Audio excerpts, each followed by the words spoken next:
evening and welcome to Lawrence Central High School on the northeast side of Indianapolis for tonight's Metropolitan Interscholastic Conference game between the number 1 Center Grove Trojans and the number 4 Lawrence Central Bears. Hello everyone, I'm Kevin Conrad along with Ted Kitchell and Rick Embry. We welcome you to Center Grove Trojan football.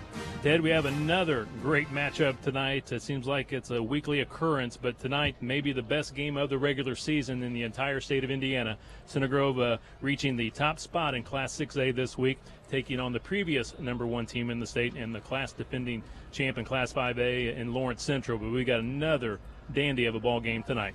Yeah, it should be an outstanding game. I'm really interested in watching. I was hopeful that when I got home from our game last week that I could turn on the TV and find Lawrence Central and Carmel playing, but I could not find it anywhere. Carmel able to kind of wear them down. Lawrence Central, a team that's going to struggle a little bit offensively. They lost their starting quarterback, Haas, early in the year, and Redfern has come in and picked up the pieces, but they're a team that's led by their defense. I mean, they have some outstanding defensive players, and they beat an outstanding Trinity team from Louisville, and they never scored offensively. They basically scored with their defense. They had a pick six. I think they had a couple safeties, and they had a field goal maybe. But anyway, it's a team that, in tonight's weather, there's a little bit of rain. It looks like the rain has dropped off a little bit here. Maybe not going to be too bad, but it's overcast.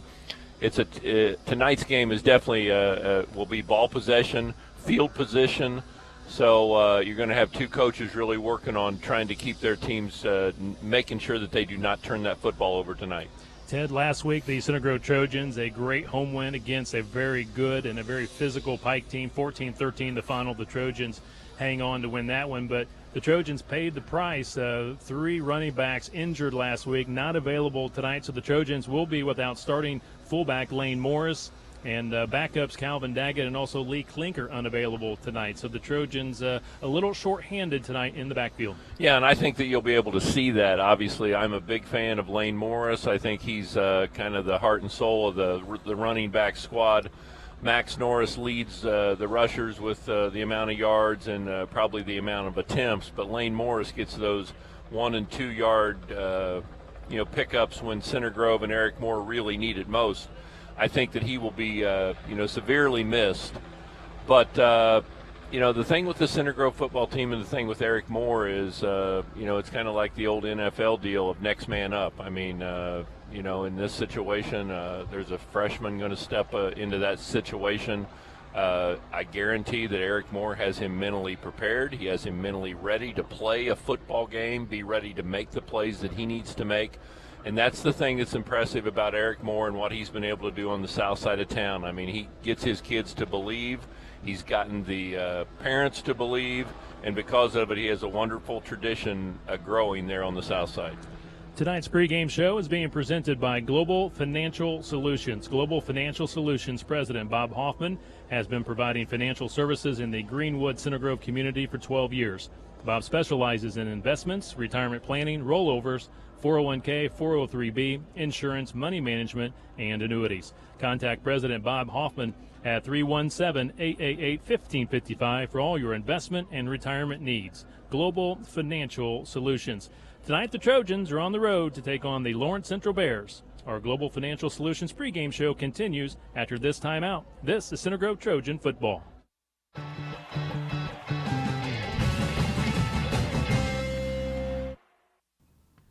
Welcome back to Center Grove football. I'm Kevin Conrad, now joined by the head coach of the Trojans, Eric Moore. Coach, first of all, congratulations. Another great win last week. Very exciting, thrilling second half. Maybe not for you, but the end result, 14-13, you guys got it done. Just a tough ball game that I'm glad our kids showed a lot of true grit and heart, and we end up, coming out with a victory. We had a little luck, and I'd rather be lucky than good, and I've always said that, and you sort of set your luck up anyway. So we worked hard throughout the week for that football game, and we had a lot of preparation and did a lot of things that we'd planned on doing. Had a lot of things go well, some things not go so well, and the defense was outstanding, and it was a great night for a home game and Trojan football in general. Coach, in this game against Pike, you knew going in it would be very physical, and it was. Took a toll on your backfield, but it was great to see somebody like a Lee Klinker get an opportunity. As a sophomore, came in and played well for you at the fullback position. Yeah, Lee came in and rushed for several yards and made some big key plays, a big catch early in the game that most people forget about on third down, sort of on the weak side, backside of the backfield, made a big catch and run, getting a first down, and then later scored in that drive. And later on in the game, actually got hurt and played the rest of the game injured, and his effort was super and his toughness was unique, and we're just real proud of what he's brought to our football team. Also some great runs late in the game from Calvin Daggett, a junior. You guys needed to move the chains. You needed those 3 to 4 yards, and boy, were they tough, but he got them for you. Yeah, Calvin is just a strange situation player. He never gets too high or too low, and you never have to worry about him psyching himself out. He's very relaxed and happy-go-lucky, and he sees his vision is unique, and he's a really good blocker for he doesn't have a great size to him. He's not small, but doesn't have a great size, and he's an excellent blocker. He understands the game of football, and very smart kid, very good in the classroom as well. And this season he's broke some big runs for us. Hit a couple big runs called back in that game too, but I can't say how proud I am of Calvin Daggett. Coach, defensively, again, last week, very, very solid. You're getting great performances from a lot of different guys, but week in, week out, they've been there. Yeah, Dylan Dallas up front, the mainstay, is really punching the line and holding the line, not letting people just run over us. Our contained guys, Gavin Everett's come on and done a great job so far this year, and we get John Deaver back now over on the edge containing, and Tyler Morrow has sort of taped himself together and is still playing, and he does a great job on the edges. Our linebackers, Keith Sears and Keegan McFactridge, have done a great job, and Caleb Kishmeyer. So we just, it's a total output, but I really think our secondary is where we're doing, the best work. It's sort of not a surprise, but just a pleasant solidity. Alex Ackerman's having a super year, big-time physical statue that he is, and plus he's making great plays, and he's catching punts, and not giving up any yards on punts. And the play of our corners, Drew Wozniak and Zach Hart and company that helped them back there. And then Aaron Hunt got back for the first time since last year. He's been able to get on the field as a corner and play, and he got a nice interception there in the midway through the second half. So we're glad to see Aaron back. Coach, a lot of build-up for tonight's game, a lot of hype surrounding tonight's game for obvious reasons. Lawrence Central, a team that you played last year in the Final Four right here at Ray Skillman Stadium, they put you out in the state tournament. But this Lawrence Central team, they're awfully good. I'm sure you looked at a lot of game film this week. Your expectations of this Bears team? A lot of sleepless nights. I don't know. The mixed schedule is like you never get to rest because you're mentally exhausted from looking at these great players. And I'm hoping that we are wearing people out as well. But, they present a lot of problems. Their offenses, they have a lot of skilled kids, a great quarterback. They spread you out, and they do, we have them charted doing over 20, 25 different formations. Hope that they sort of play themselves out with that. Their offensive line is big. We haven't really had trouble with the huge size on offensive lines. Last week Pikes was amazing, and I think these guys are very good. I don't know if they've dealt with our speed up front. We'll see how that rolls out. Their defense is legit, maybe the best I've seen since I've been in Indiana. It's simply there's not a weakness, and just trying to get through with the players we're going to be playing with tonight, and not getting anybody hurt for the whole season, and trying to win another game and trying to win, at Lawrence Central. But there's some good things about this. We're good at playing playing somewhere for the first time ever. We have a great record in that. They were the last team to beat us, so that's been a little incentive. And it's stormy and gloomy, and you just never know.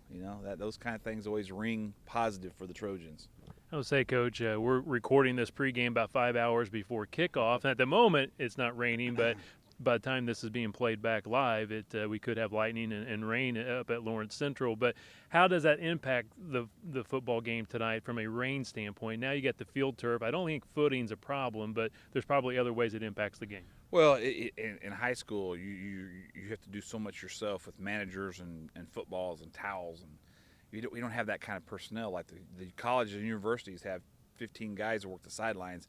We got Bill McKee and Scott Hines and ball boys and our own guys, and just trying to keep balls dry. the field turf is excellent for mud. We don't get any mud, so we can get everything off that's on the balls. It's just keeping them dry. And in high school, it's up to the umpire more than it is in college. You could ask for a ball every play. You can't. The umpire's got to want to switch balls. So hopefully we have a good meeting with the referees tonight, and we can talk about getting dry balls in and out. But then there's the effect of having dry balls to keeping. I mean, we'll take 12 balls with us and hope we don't use them. We don't have any more for the rest of the season if we do. Whereas college, they have unlimited amounts of footballs to use. And kicking in this weather, this wind, the rain, the ball, that's going to be huge tonight. And I think one area that we can excel on them is in the kicking game, and hopefully we can keep that positive track with that, and they can, maybe do a little worse. Coach, just want to say thank you for your time. Have a great night here against Lawrence Central. It's going to be a fun one. I feel it in my bones. It's probably going to rain. We sure need you out there, Trojan fans. Come on out there and support us. It won't rain all night, and we'll get this one in. And hopefully it'll be a huge victory, the third one on the road. So please come out and support us. Go Trojans.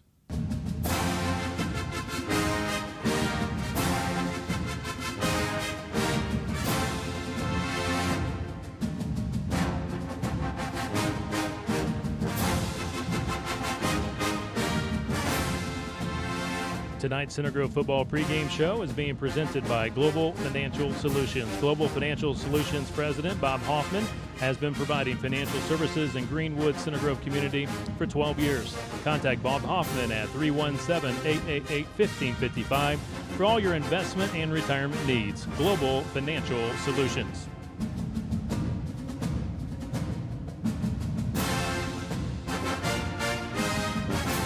Tonight, the Center Grove Trojans taking their #1 state ranking to the northeast side of Indianapolis here at Ray Skillman Stadium. Yes, Lawrence Central High School this year calling their stadium now Ray Skillman Stadium. The Trojans taking on the #4 Bears, and now join us on the pregame show, Rick Embry. And Rick, the Trojans taking the show to the road tonight. Center Grove 2-0 on the road this year, wins on the road against Warren Central in week #1, and then week #3 at Carmel. Two very difficult opponents to beat anywhere, let alone on the road. And tonight the Trojans have another tall task in taking on a very, very good Lawrence Central team. Yeah, it just doesn't get any easier, especially with the new Mick this year with LC and Pike coming in. You usually, in the past several years, always had that Terre Haute swing where you sometimes were able to get some guys healthy and especially the games at home that you would win pretty easily. But, there's no breaks this year. And like you said, the third road matchup of the year, and going from Warren to Carmel and now to LC, the defending state champion, it just doesn't get any easier. Center Grove played this LC team last year in the semi-state, lost at Ray Skillman Stadium at Center Grove High School 28-15. And, of course, Rick, the teams are somewhat different this year, especially for Lawrence Central. They've got a new head coach, a first-year head coach here for the Bears, and Jed Richmond taking over for Jason West. Jason West now moving on to Warren Central this year. But, again, bottom line, Lawrence Central, fantastic defense. They got several linebackers all being looked at at the Division I ranks, and it's going to be difficult to move the football tonight. Yeah, and credit Coach West for building a fantastic program over here on the northeast side, like you said. They've really got the athletes, and last year they came in into that semi-state game at Center Grove, and a lot of people didn't really know what to expect. Center Grove, you figured they played in the tougher conference. Who has LC really beat? And they came in and flat-out dominated Center Grove at Center Grove last year. The final score was 28-15, but it really wasn't that close. But like you said, a lot of changes. West has moved on to Warren Central. They've got a new coach, and Coach Jed Richmond, and more importantly for on the field, their offense has lost a lot of people. I think they only have 2 returning starters from last year, and they're really searching for an identity on the offensive side. Really, their defense has been the one constant, and it's a fantastic defense, like you said. But that defense has led them to their 3 wins so far, and their offense are just trying to get up to speed and get better as the season goes along. Rick, you look at the current Metropolitan Interscholastic Conference standings. Center Grove, the only team left in the mix, still undefeated, not only in the conference but overall. Center Grove in the conference 3-0, 4-0 on the season. But right behind them, you got Lawrence Central in the conference at 2-1. Warren Central also at 2-1. So again, the race still obviously too soon to call. But if the Trojans can get a win here tonight and can move to 4-0, you got to like their chances, and Coach Moore winning his 5th MIC title. Yeah, you're right, Kevin. And, you not only got like their chances to get a share of the title, but to win the title outright. I mean, because you've got all of those teams behind them. If they would win tonight and Lawrence Central moves to 2 losses, Warren Central has 1, Ben Davis 1, Carmel 1, Pike 1, but all those other teams still have to play each other. And Center Grove would then just have Ben Davis, North Central, and Lawrence North remaining on their mixed schedule. So it definitely puts them in the driver's seat. On the flip side, if Lawrence Central beats Center Grove tonight, then you've got a whole lot of teams with only 1 loss, and it's kind of up in the air for everybody. In the MIC tonight, obviously, this is the biggest contest right here. Center Grove on the road against Lawrence Central. Also in the MIC tonight, Carmel hosting Lawrence North. The Greyhounds should have no problem winning that ball game. An interesting matchup, North Central at Warren Central. Again, North Central very misleading. Again, 1-3 overall on the season, and I was looking at the computer rankings this week. Even though North Central is 1-3, they're still ranked number 12 in the state of Indiana, and that is because they play in the most difficult conference, the MIC conference, the super conference, if you will, or maybe even the Southeast Conference of Indiana high school football. But North Central, again, not a bad squad, and they could go to Warren and possibly have an upset there. Yeah, definitely. They've always had the talent to compete. It just seems like they have the breakdowns from time to time. But you're right. I mean, if you're Warren Central and you're coming off a big win last week against Ben Davis, and you worry about the letdown because then next week Warren Central has Pike. So that's going to be a tough matchup. And then really the other marquee matchup in the MIC this week is tomorrow night, and that's when Pike takes on Ben Davis, and that's at Lucas Oil. So that's another fantastic matchup between 2 1-loss MIC teams, and really, you probably want to say it's an elimination game. So whoever loses tomorrow is probably going to not be in the mix in the MIC. But both those teams, especially Ben Davis, is struggling a little bit. I mean, Pike obviously is very talented and really played Center Grove well last week, but it's always at least a couple good matchups in the MIC, and it's just a war. And then, obviously with the weather conditions like they are tonight, that adds a whole nother complexity to the issue. Rick, we got here early on, and there was a downpour probably between, the 5 o'clock and 5:30, somewhere in that time frame. But it just started raining here right around 5 o'clock, and it really came down at around 5:15, 5:20. And at the moment, it's raining, but not as hard. So both teams warming up right now, getting used to the conditions. I don't think the field's going to be a problem. Again, with field turf here at Lawrence Central, footing should not be a problem.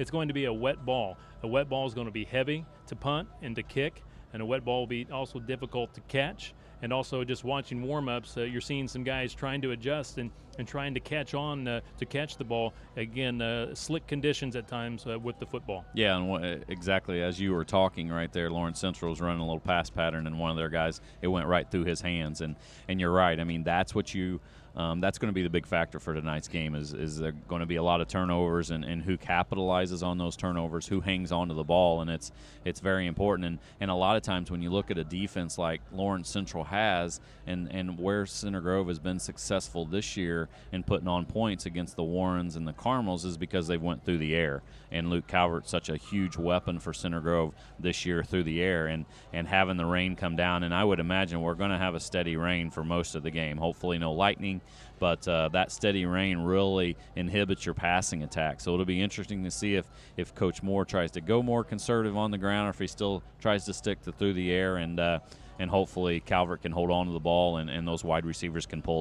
those balls in. Also, a lot of times when you do have rain, you have wind. And, Rick, you look at the flags on the field goal post at the moment, and really not an issue. The wind, it's a little bit gusty, a little bit blowing to the north end zone, but I don't think at the moment the wind's going to be an issue tonight.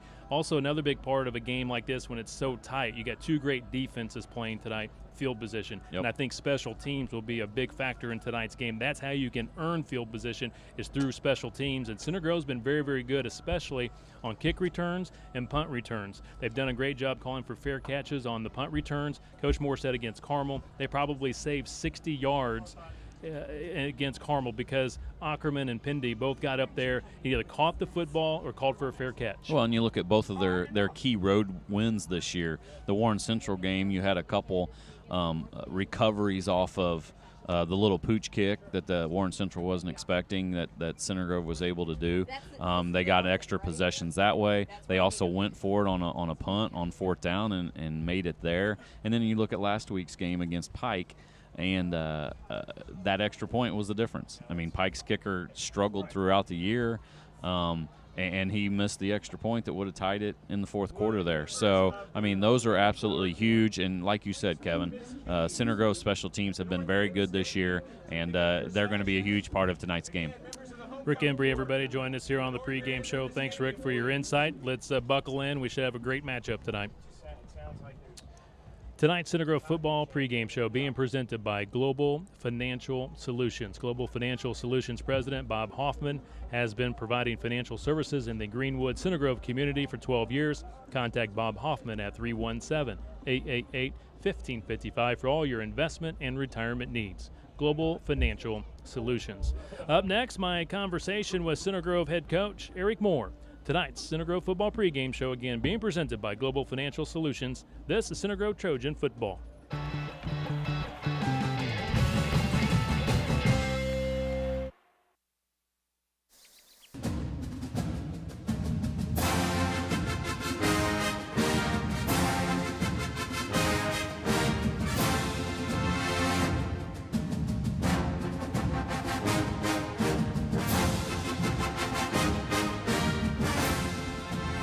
Welcome inside Ray Skillman Stadium at Lawrence Central High School for tonight's Metropolitan Interscholastic Conference clash between number 1 Center Grove and number 4 Lawrence Central.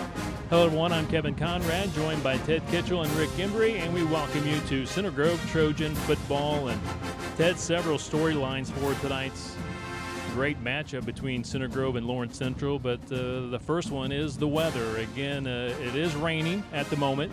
And in looking at the forecast and the radar, Ted, it looks like it's probably going to rain throughout tonight's ball game. But both teams have to play in the conditions, and we'll just have to see who can handle it the best. I think it's a very manageable rain. I mean, it's not pouring down rain, and it's not lightning and thundering. So we're going to have to take teams, on and off the field. It's a soft, steady rain, but I don't think it's going to bother either team that much. Now, that's not to say that it won't create turnovers. I mean, the ball's going to be a little bit slicker than it normally is. You're going to have to really pay attention to holding on to the football because this is going to be a defensive battle.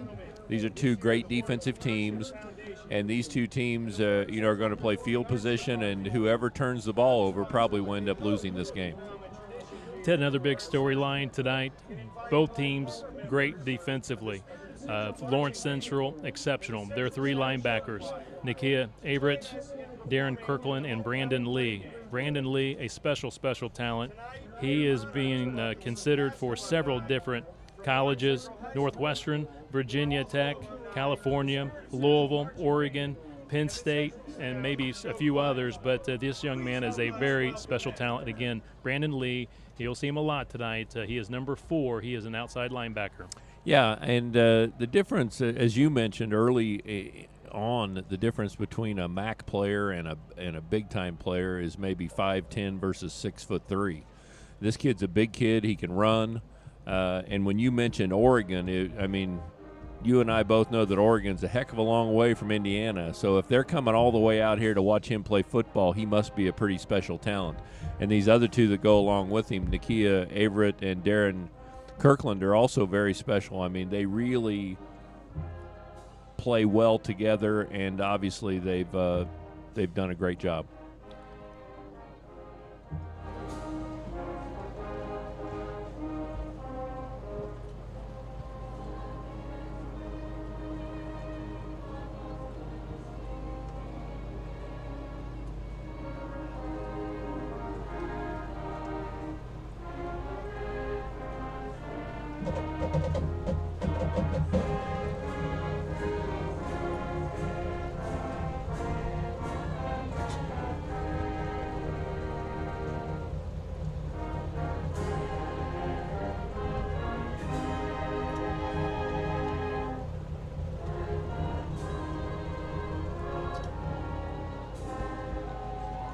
Wanted to pause for our national anthem. Again, we're live from Lawrence Central High School, and many so-called media experts feel like this, Ted, may be the best regular season game of the season. Again, Lawrence Central had been number one in the state until last week's loss against Carmel. That had snapped a Bears winning streak of 18 straight, and they dropped from number 1 to number 4 this week in the state polls, and that allowed Center Grove, who had been at number 2 for a while, to move up to the number 1 spot. So again, many think this may be the two best teams in the state of Indiana going head-to-head tonight. Yeah, Lawrence Central had moved all the way up to like 17th in the country. I was trying to follow them, and after they got beat by Carmel, I checked the USA Today. I was hoping to see Center Grove creep into the top 25, but didn't happen as far as the top 25 in the country.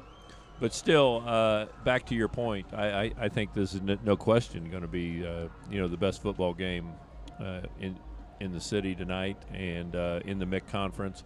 But Center Grove has been able to stand up each and every time. I mean, they went to Warren Central. Eric Moore had not won at Warren Central, had not had any success really playing there, won the football game. Really had not had a lot of success at Carmel, won that football game. And yet every time we've beaten those teams, Warren, Carmel, they've went on the next week to even play better football against very, very good football teams. So I think that this Center Grove football team is a very good football team. They believe in themselves, and they understand what it takes to get the job done. The important thing to understand also about Lawrence Central, though, they've won a state title. They understand what it takes. They were a team that really did the job last year. I mean, they didn't beat you 60-0. They went out there and pounded you and beat you 28-14, and they were the best team in the state at the end of the year. And they were the best team in the state to start the year. So let's see if Center Grove maybe hadn't taken over that position here tonight. Ted, offensively tonight for the Center Grove Trojans, we know the Trojans do a great job executing the run offense with the wing T, but tonight I think we're going to have to see a great game out of Luke Calvert. He's played very well for Center Grove to start the 2013 season. He is a senior, playing like a senior.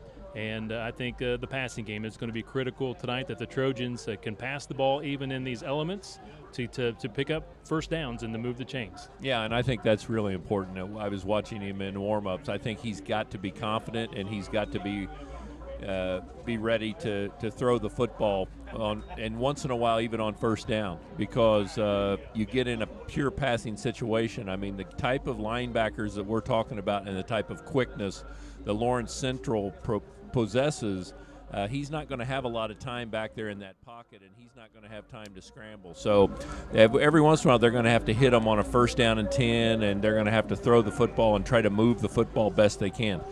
The important thing to understand is this is going to be, it could be a real boring game. I mean, this could be a 7-6, a 6-3 type of football game, which would be fine with Eric Moore probably. He loves those kind of games, loves defensive battles.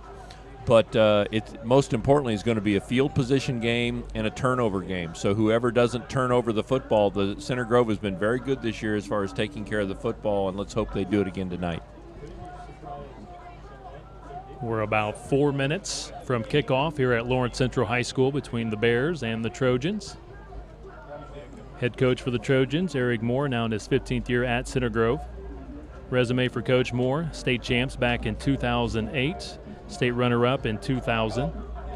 4 MIC titles under Coach Moore, and I believe, Ted, those 4 MIC titles for Coach Moore all were either co-shared or even a 3-way tie. But if the Trojans can get a win tonight, that puts them in the driver's seat for possibly winning an outright conference title. Don't want to get ahead of myself because we have a lot of football yet to play, but the Trojans, from my research, if they can win the conference this year outright, that'll be the first time in 5 times.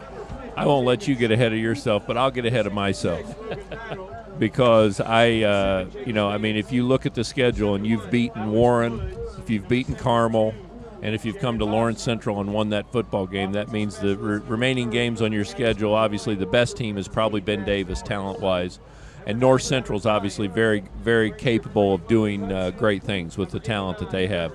But still, I think you've probably, if you win this game tonight, you've beaten the best 3 teams in the league, and 3 teams that are very capable of winning the state championship and might win the state championship. So I totally agree with you. If you could get this win here at Lawrence Central tonight, you would be head and shoulders of the pack in trying to get that MIC Conference championship. Center Grove is perfect at 4-0 this season, 3-0 in the conference, 2-0 on the road, winning at Carmel and at Warren Central. Again, in the state polls this week, Trojans #1 in both the AP and coaches polls in Class 6A. And Ted, in the Max Preps national poll, Center Grove ranked number 28 this week. And Max Preps has Center Grove in the Midwest region ranked number 5. And looking on the other side of the field, you've got the Lawrence Central Bears. The head coach in his first year here at Lawrence Central is Jed Richmond. And prior to coming to Lawrence Central, he was at Western Boone, a 3A school, for 3 seasons. And prior to that, Ted, Coach Richmond was an assistant coach at Carmel, I do believe, with Mo Moriarty for years, and also an assistant coach at Ben Davis. So he has some experience in the MIC and from past seasons. Well, when I first saw that, I thought, wow, it's got to be a bit of a change coming from Western Boone and seeing the type of talent you're working with at Lawrence Central. But then the next paragraph, it talked about how he had worked at Carmel and he had worked at Ben Davis. So he's obviously worked around this talent, and he's probably been around college programs and other things. But anyway, so it's not a huge change for him. I'm sure that it has to be welcomed by him to have the opportunity to take a team that went undefeated and won a state championship and get the opportunity to work with these kids. The one thing that about Lawrence Central, they have there's a calmness about them. They have a real confidence about them that they can get the job done.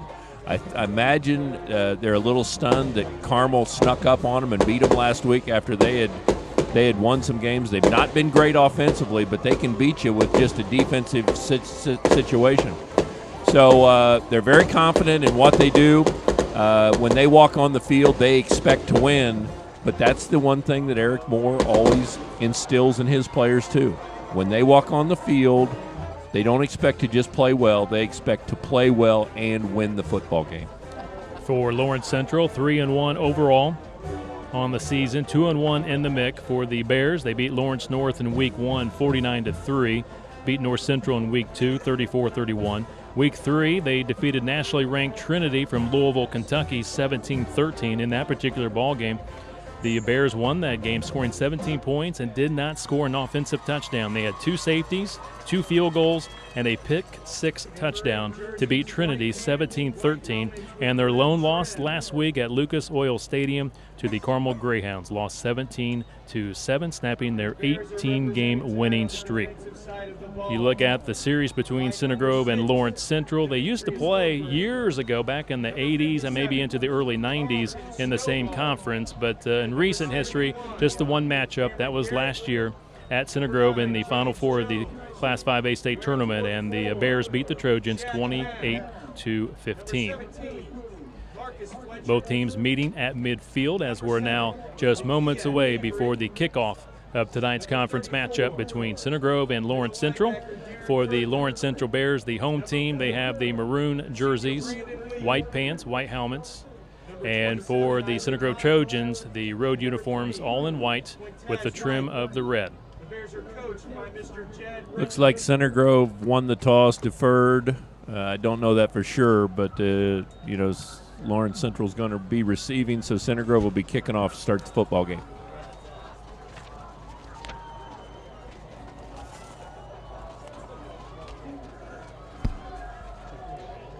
Tonight's first quarter being presented by Precision Transportation Solutions. Precision Transportation Solutions, also known as PTS, is a proud supporter of Center Grove Trojan football. Kicking and punting will be a very important part of this game. Whenever you're playing a defensive battle, I mean, kicking off, obviously if you can get it in the end zone, get them to start on the 20, you can hold them, get them to punt. All of a sudden, now you pick the ball up at the 50, 45-yard line. You've gained that field position that you need, and now you try to keep that advantage throughout the game. And so you'll see these two coaches really working at trying to play that game position or that field position game. Back deep to return for Lawrence Central, Jarrett Montgomery and Kenny Jones.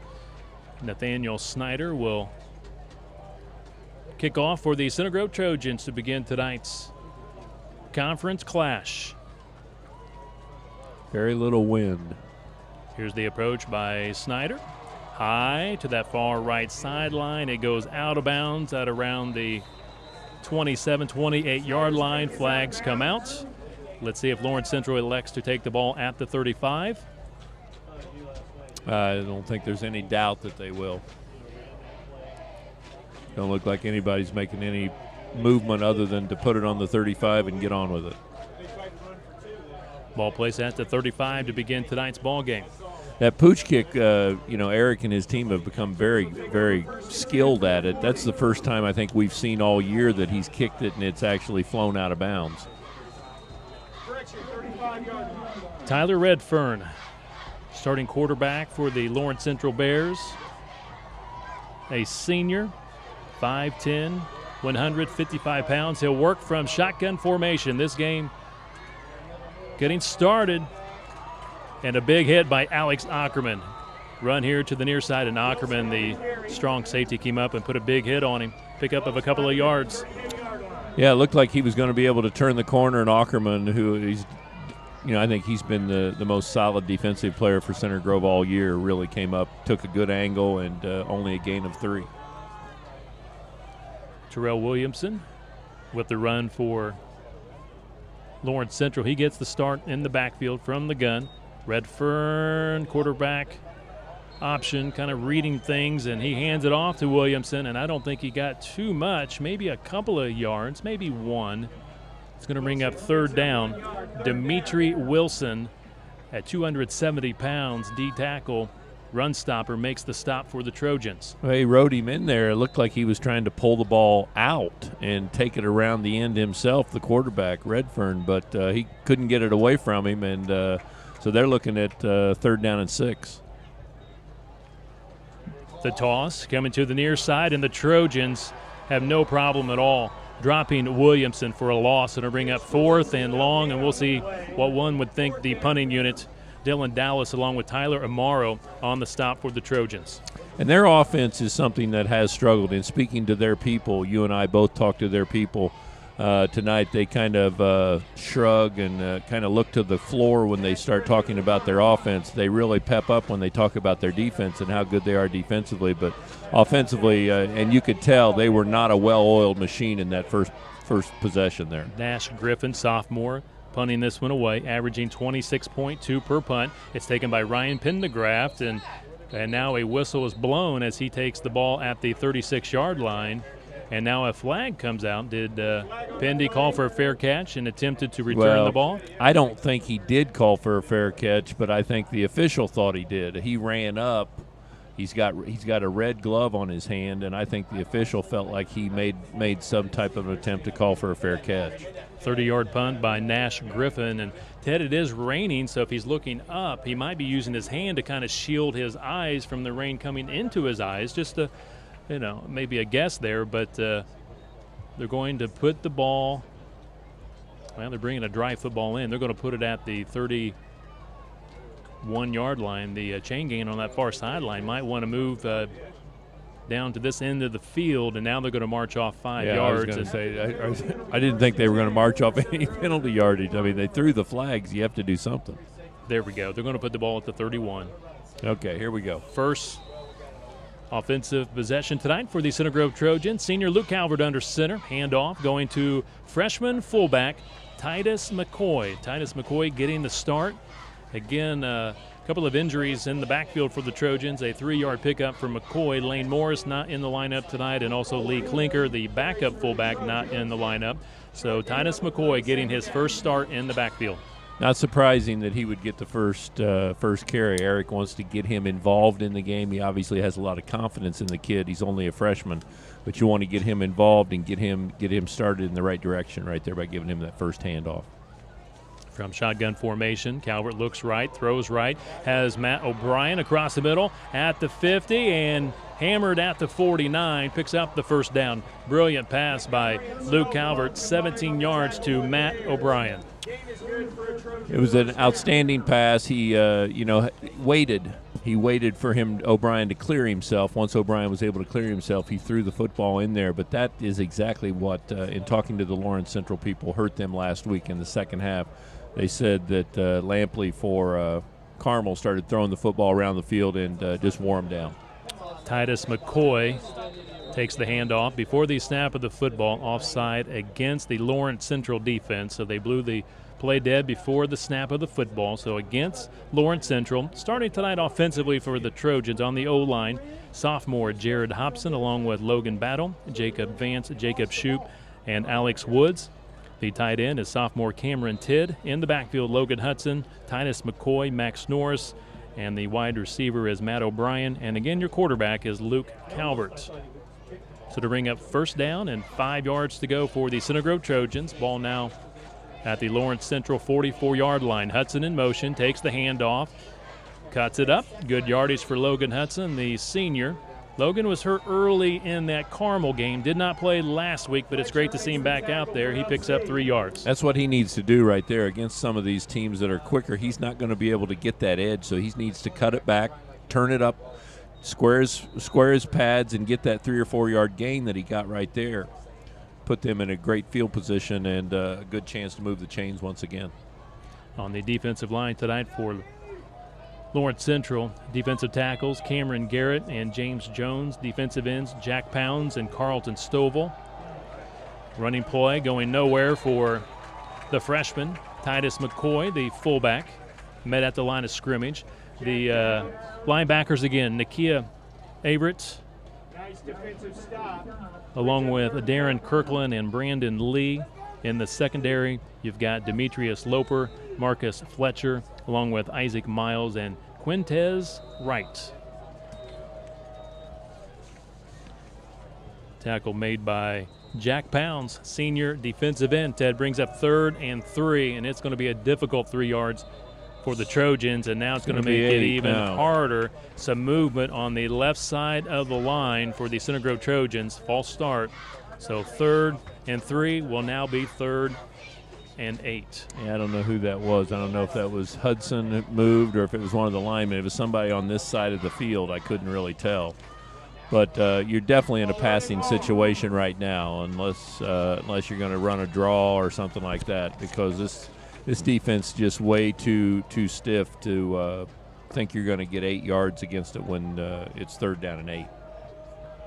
3 receivers to the left, 1 to the right. Calvert, shotgun formation, looks right, now looks across the middle. He's in trouble. He eludes the trouble for the moment. Now throws on the run as he is hit. Vedito with the reception, 15, 10-yard line. What a play by Luke Calvert, Ted. He was able to extend the play and completes the pass to Vedito for 36 yards. They'll mark him down inside the 10 at the 7-yard line. That is the play of the year for Center Grove. I mean, by far. Nobody has made as good an individual effort as Luke Calvert just made right there. He should have been taken down 3 times. He's rolling to his left, throwing against his body, threw a perfect pass, and he's got him in scoring position right now. Handoff goes to Max Norris, the Rocket, trying to get the edge. Boom. Touchdown! Touchdown, Max Norris, 7-yard run. The Rocket got the edge and goes in untouched, and Center Grove strikes first, 6-0. And following the play, a Center Grove player, Alex Woods, lost his helmet, and we have a flag down. Well, he didn't lose his helmet. Number 7, Averett, and he were nose to nose, and he was continuing to block him all the way back to the 20-yard line. Averett did not appreciate it right there, and he took his helmet off for him. Kind of reminds you of the blind side. Is it excessive blocking, the penalty? No such thing. We'll see what the call is. It could be an unsportsmanlike conduct penalty. Anyway, bottom line, the Rocket scores his 7th touchdown of the season, putting Center Grove in front 6-0. 7 minutes, 21 seconds to play. We're in the first quarter. I know there's a lot of people at home thinking, yawn. I mean, 6 points, that's great. 7 will kick the extra point. Center Grove on its way again. 6 points is very important in this football game. I mean, this is a really, really good defense and you are probably not going to score a lot of points against them. So to get 6 points, personal foul against Lawrence Central, both ways. So that's a bailout. I mean, that's always a bailout. I mean, why even throw the flag? So they called it both ways. But anyway, getting a touchdown against this defense is very, very important, especially this early. Takes a little bit of their confidence away, adds a little confidence to Center Grove. Cameron Tidd, sophomore, long snapper. Joey Siderwitz, another sophomore, will hold. Seth Northern, he's a senior, will kick the PAT here for the Center Grove Trojans. Again, Center Grove in front, 6-0, 7:21 to play, first quarter, and Max Norris scoring the first touchdown tonight from 7 yards out. Indiana Eye Care at 75th and Shaglin offers quality eye care and personal attention. Please call Indiana Eye Care to schedule an appointment today. Waiting for the officials to get in position to kick this PAT. Seth Northern now ready to go. And the Trojans going with something a little bit different.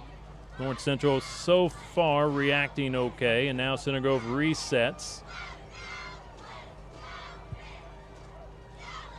Snap is down, the kick is up, and the kick is good by Seth Northern. He is now 19 of 19 on the season, and Ted, like you said before, every single point is critical tonight. Yeah, I think, again, in this game, I mean, I'm trying to make it for the people listening, how good this defense is. I mean, you talked about them playing a Trinity football team from Louisville a couple weeks ago. They didn't score a point off, they never got it in the end zone. They kicked a couple field goals, but their defense scored like 9 or 10 points for them, and they beat what was the second ranked team in the country at the time. So, very good football team, very good drive, but it was all made by one play. We talked about, people stepping up. Luke Calvert stepped up right there and just made the play of the year for Center Grove. I mean, that pass couldn't have been thrown any better, and it really put them in scoring position. For the Trojans on the drive, 6 plays, passing the ball a couple of times, 4 running plays. Took 3 minutes, 1 second, moved the ball 69 yards. Max Norris, his 7th touchdown run of the season, from 7 yards out. The key play, like you mentioned, Ted, it was Calvert to Vedeto on 3rd down. 40-yard completion, putting Center Grove now in front, 7-0. And second kickoff of the night by Nathaniel Snyder to that far sideline. Another pop-up is going to be fair caught just inside the 30 at the 28-yard line. And with that touchdown for the Center Grove Trojans, that's going to be another $10 from the Center Grove Gridiron Club donated to the Tyler Jennikin Foundation to aid in the fight against cancer. And Ted, I didn't know how much I'd be ringing this bell tonight. Again, 2 great defenses, but the Trojans on their first offensive possession, moving the ball 69 yards for a score. And they did an outstanding job of moving it. But again, 40 of it was on one play, and it was an outstanding play. As I said, he should have been tackled probably 3 times in that situation and got away each and every time. Redfern being chased out of the pocket. Flag down. Was going to be holding. Incomplete pass. Nope, excuse me. The intended receiver was hit at the 40. He overthrew the receiver, but the receiver down the field made the reception. That is Kenny Jones. Jones made the reception about midfield, but a flag down midfield at the moment. It's a 27-yard reception, but it will come back, one will think. Flag down at the 25. They do not look very good offensively. They look out of sync. Their timing is not good. The quarterback's timing is not good with the rest of the team. It wasn't good on the handoffs in the first group of possessions. And this is a team that looks like they're struggling right now to move the football offensively. Starting tonight defensively for the Trojans, John Dever returns at defensive end, along with Tyler Amaro on that D-line, Dimitri Wilson and Dylan Dallas. The linebackers, Keegan McFatridge, Keith Sears, Caleb Kelsheimer. In the secondary, Alex Ackerman, Cole Fresher, Drew Wozniak, and Zach Hart. With the penalty, 1st and 23 from the Lawrence Central 15. 7 minutes to play, first quarter, 7-0. The Center Grove Trojans lead Lawrence Central. Quick pass to that far sideline. Glenn Calvin with the reception, just a few yards. It'll be at the 20, a 5-yard pickup. Center Grove defense more than happy to give up 3 or 4 yards when it's 1st and 20. So especially where they are in that field position, they don't want anybody to get behind them. On the O-line tonight for Lawrence Central, Kevin Willis, Terry Garland, Brandon Connor, Jordan Johnson, Ivan Martinez, and now Redfern with the handoff. We got a whistle, and they're going to say he was down in the backfield. Well, they originally, some of the people thought it was a lateral, but the line judge said it was a forward pass. It hit the ground, and it's incomplete. Intended receiver Will King also starting tonight for Lawrence Central. Offensively, you got Wanyell Holmes, one of the wide receivers, along with Kenny Jones. Running back Mark Wilson actually came off the bench. It was Terrell Williamson getting the start tonight, and the slot receiver is Will King. And again, your quarterback is Tyler Redfern. He is faced now with a 3rd and 18 handoff, and the Trojans not fooled. The ball comes out to the 25-yard line. They need to get it to the 38 for a first down. He picks up 3 yards. That's Terrell Williamson, and we'll see Nash Griffin, their sophomore punter, for the second time tonight. Center Grove should get the ball in outstanding field position once again. You know, we talked about, getting the ball in good field position. They were able to field the punt last time, get it at the 40. They did have a 5-yard penalty, but they should get the ball up around the 40-yard line once again. Griffin last time punted 130 yards. This one was a fine punt. Drives Pendy inside his own 35, back to the 30. Now Pendy on the move across the 40 and at the 44-yard line. What a tremendous job by Ryan Pendergraft, not only to field it, Ted, but then to return it for some good yards. Well, he got hit. I mean, the guy timed it up pretty good. I mean, he hit him just as he caught it, and he bounced off of him. That was at the 30-yard line. He got it all the way back up to the 44. That's an outstanding return by Pendergraft, and great field position for the Center Grove Trojans. 40-yard punt for Griffin and a 13-yard return for Pendy. Second drive for the Trojans tonight. Running play. Good yards on first down for the Center Grove Trojans. 4 yards for freshman Titus McCoy. That's a really good first down. I mean, you get 4 solid yards right there against this type of defense. It really gives you a lot of options on second down.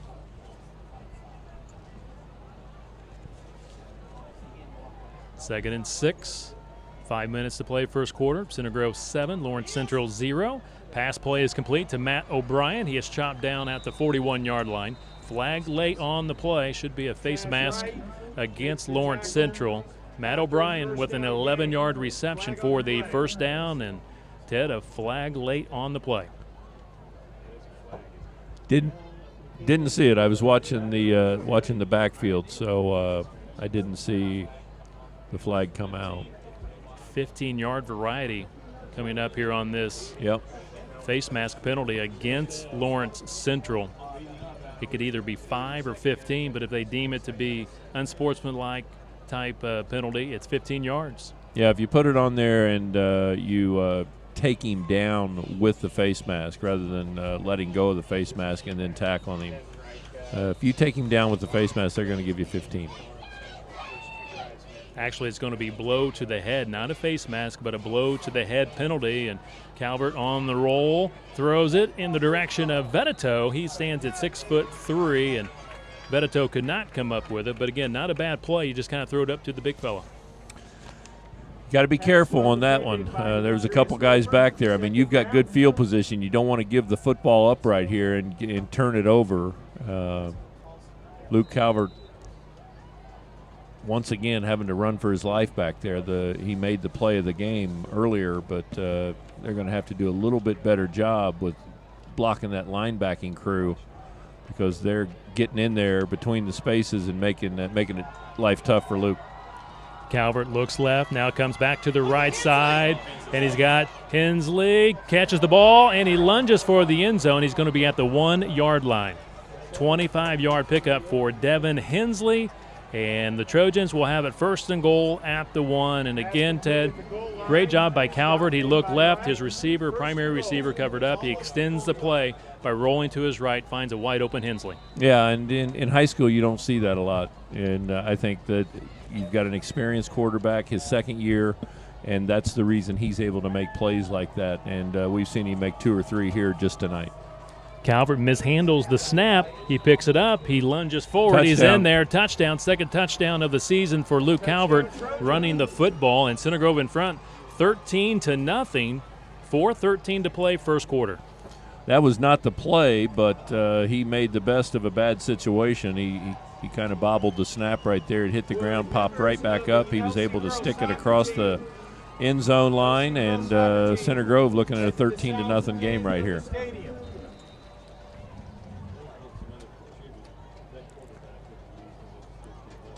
PAT kick by Seth Northern. Good. Up and good. He is now 20 of 20 on the season, doing a fine job for the Center Grove Trojans. 14-0. Center Grove Trojans off to a fantastic start. All phases of the game tonight, Ted, offensively, defensively, and special teams.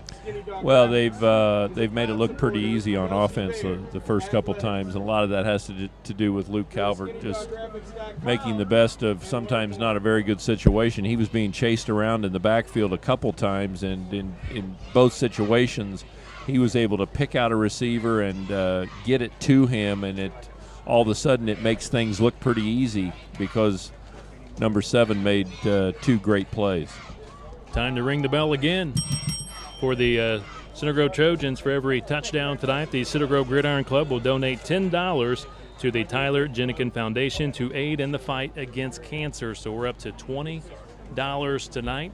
On the drive for the Trojans, 5 plays, 2 on the ground, 3 through the air, 56 yards in only 1 minute, 17 seconds. Again, senior quarterback Luke Calvert on a 1-yard touchdown run, putting Center Grove in front 14-0, and a pooch kick out of bounds. Flag will come out, and this time I believe it goes at the 36, or wherever it goes out of bounds at the 38.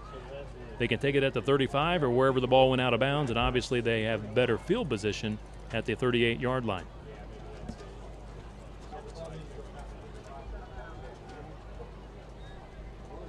Ted, surprised by the score or not? I am. Center Grove has had the better field position of the 2 teams, and I don't know how, in watching this Lawrence Central offense move the football, I don't know how they're going to get it over the 50-yard line against Center Grove's defense. Center Grove's defense is very good, and Lawrence Central's offense is not very good. Redfern shotgun formation. They look to the sideline for the offensive play. They may have checked out to another play, and now we got a whistle on the field before the snap of the football. Timeout called by the Lawrence Central Bears. Jed Richmond, in his first year at Lawrence Central, calls for a timeout again. He's no stranger to the MIC. He was an assistant coach at Carmel and Ben Davis. Prior to that, or prior to coming here, he was at Western Boone, a Class 3A team, for 3 years as the head coach. 4 minutes, 13 seconds to play first quarter. 14 for the Trojans, 0 for the Bears. Well, they came into the season, and Haas had, from what we hear, Haas had won the quarterback situation. He started the first game. He played 3 quarters. Now, they were playing Lawrence North, who's not a very good football team, but they really rolled up and down the field and offensively looked very good. Well, all of a sudden, he tore a bunch of ligaments in his foot. He's hurt, and Redfern has had to go in there as quarterback, and they've just not been very effective offensively since that time. Here we go, another penalty. False start or legal procedure against Lawrence Central. For Redfern, here are his numbers. He's 40 of 71. He's completed 40 passes, 71 attempts, 366 yards on the season, couple of touchdowns, 1 interception. Running the ball, 29 carries, 134 yards. He's the 3rd leading rusher on this Lawrence Central team, and he has 4 rushing touchdowns. And you're right, he was their backup quarterback, but their primary and starting quarterback getting injured in game 1. It's now been turned over to Redfern, and his pass here to the near side is incomplete, looking for Kenny Jones. Well, they're rolling him out to the right, try to throw a pass. I mean, Center Grove defensive coaches have to love that because he's not very effective throwing the ball from 2 feet on the ground, let alone on the move. I mean, it's very difficult to hit your target throwing a football when you're trying to move to the right. So Center Grove's got him right where they want him right now. It's second and about 15, and Center Grove's going the right way, and Lawrence Central's going the wrong way. Redfern looks here to the near side, completes the pass, well short of the first down. Nope. Now he's going to be called incomplete. He dropped it. That was Jones again, the intended receiver, could not hang on.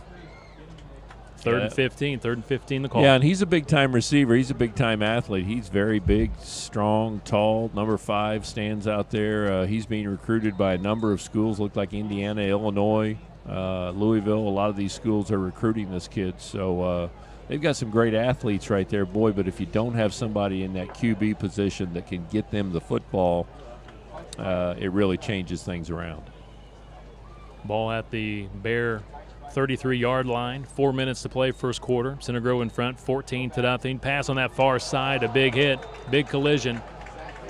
The receiver held on. Is that Zach Hart with the tackle, or was that Ackerman? I believe that was Zach Hart with the tackle. 9-yard pickup.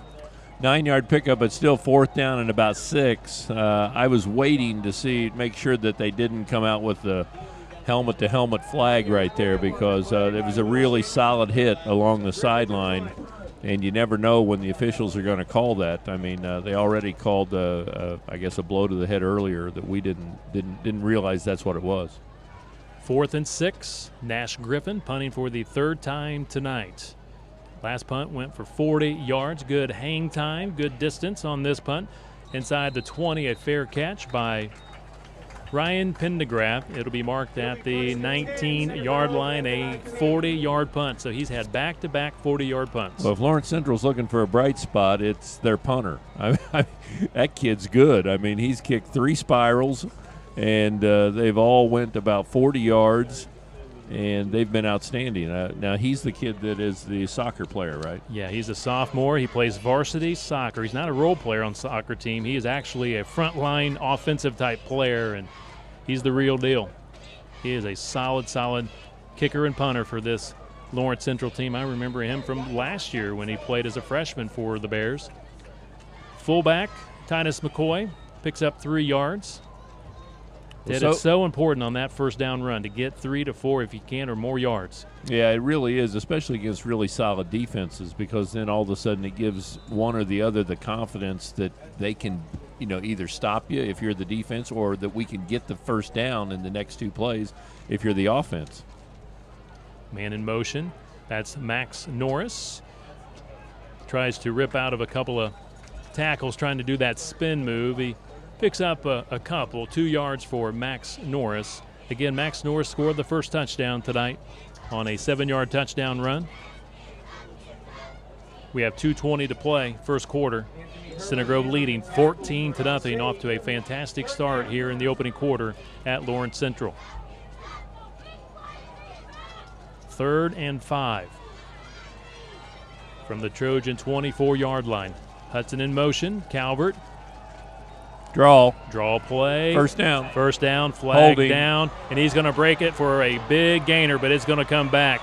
Titus McCoy to the 20. Touchdown. 10-5. He scores the touchdown, but we believe it's going to come back. A penalty flag down at the 25-yard line. A 76-yard touchdown run by the freshman Titus McCoy. What a highlight that it would have been for him, but we do believe it will come back because of the flag at the 25-yard line. And you have to understand, if you're him, if you're number 30, Titus McCoy, you don't see him throw the flag. I mean, that's all happening behind you. You're trying to go to the north end to try to get to that end zone, and that's exactly what he did. So you can imagine once he got there after 70 yards, he was quite excited, but they told him there was a flag down, and now they're going to bring it all the way back. Spot foul from the 25-yard line.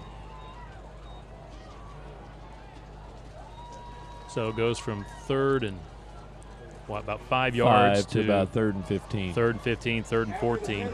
It'll be 3rd and 14. They'll call it 3rd and 14. Ball placed just inside the Trojan 15-yard line. Again, he had a 76-yard touchdown run taken away because of the penalty. Well, in the past, Center Grove was running the football right here, throwing some out pass, and then punting. Luke Calvert gives them the opportunity to pick this up. Calvert comes to the near side. It's complete. Nope, dropped by Vedito. Again, I think we saw there, Ted, wet hands and a wet football, and Vedito could not bring it in.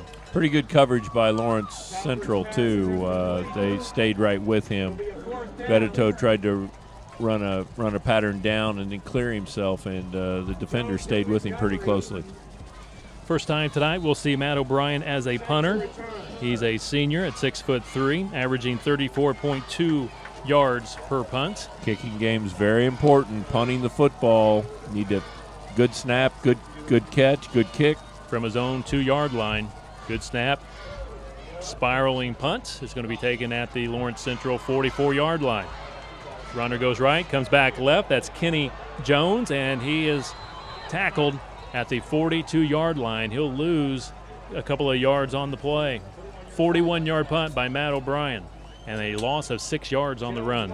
Yeah, that's not a very good run. You got to get the ball when you're a punt returner. You got to get the football, and you got to start running north-south. You can't be running east-west. Not against good football teams. These teams are too well designed, and they've worked on things like this. I mean, they spend a lot of time in practice on each and everything that they do. It doesn't matter if it's punting the football or running the football or hiking the football. They're spending a lot of time on it, making sure that nothing is messed up, and Center Grove did a nice job right there on the punt return. The Bears from their own 42-yard line. They've yet to get the ball across the 50 tonight. Redfern, nice run going. He gets it to the 48-yard line, a couple of yards shy of the 50. But, Ted, they have not been able to get the ball onto Center Grove's side of the field here in the first quarter. Yeah, they have not looked good at all. I mean, a matter of fact, they've looked very poor offensively. And that was the first play that they looked where they had an idea of what they were doing. The line was blocking. They were able to pick up 6 yards. They're looking at 2nd and 4. But that was the first offensive play that they looked like they had some semblance of what they wanted to get done. Tyler Redfern, their starting quarterback, lost his helmet. Rule says you got to come off the field for one play, so they go with a different quarterback, and they run the football here to the near side, and no gain. Alex Ackerman from his safety position. Great pursuit. Chops down the running back for a no gain. And now we'll see, I do believe Tyler Redfern, did he come back in the game, Ted? Hasn't as of yet. Maybe he's got a problem with the headgear. Maybe he's got to try to find a different helmet. In the meantime, new quarterback is Will King. He's a junior at 5'4". He's throwing the football, completed at the 49-yard line, short of the first down.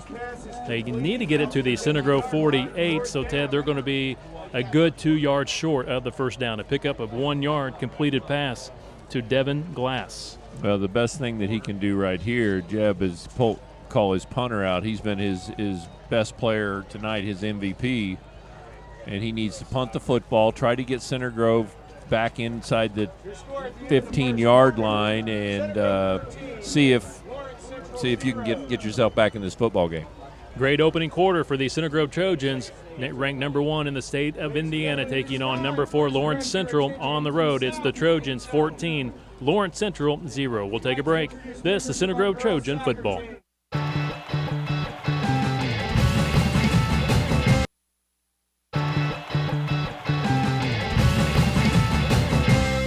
Welcome back to Lawrence Central High School. Kevin Conrad, Ted Kitchell, and Rick Embry with you tonight. And the Center Grove Trojans off to a fantastic start, leading 14-0 after quarter number 1. And for the Lawrence Central Bears here in the opening quarter, 3 punts, and on offense, only 4 total yards and no first downs. Ted, the Trojan defense doing a fantastic job holding this Bear offense. And, yes, they are struggling offensively, but still, you got to credit what Center Grove is doing defensively as well. Yeah, the defense has stepped up and done the job, and they've given their offense the ball where they needed to get it to get the ball in the end zone. But the Lawrence Central offense, I had no idea that it was going to be what it is. I mean, it is a struggle in process.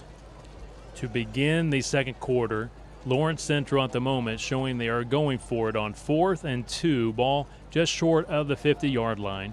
Tyler Redfern, their senior quarterback, now back in the ball game. He missed a couple of snaps, had a problem with his helmet. Going from shotgun formation, now he looks to the sideline. Let's see if they're going to try to pull Center Grove offside or if they'll actually run a play. And it appears they are running a play. Redfern going to the line of scrimmage, calls out the play.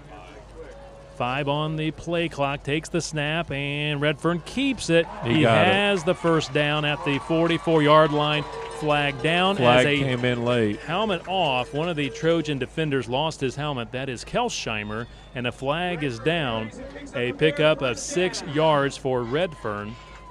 Again, at the moment, Ted, he has enough for the first down, but the flag might negate the pickup for Lawrence Central. Kelsheimer goes to the sideline. Again, he lost his helmet. He had to sit out the next play. He's a linebacker for the Trojans.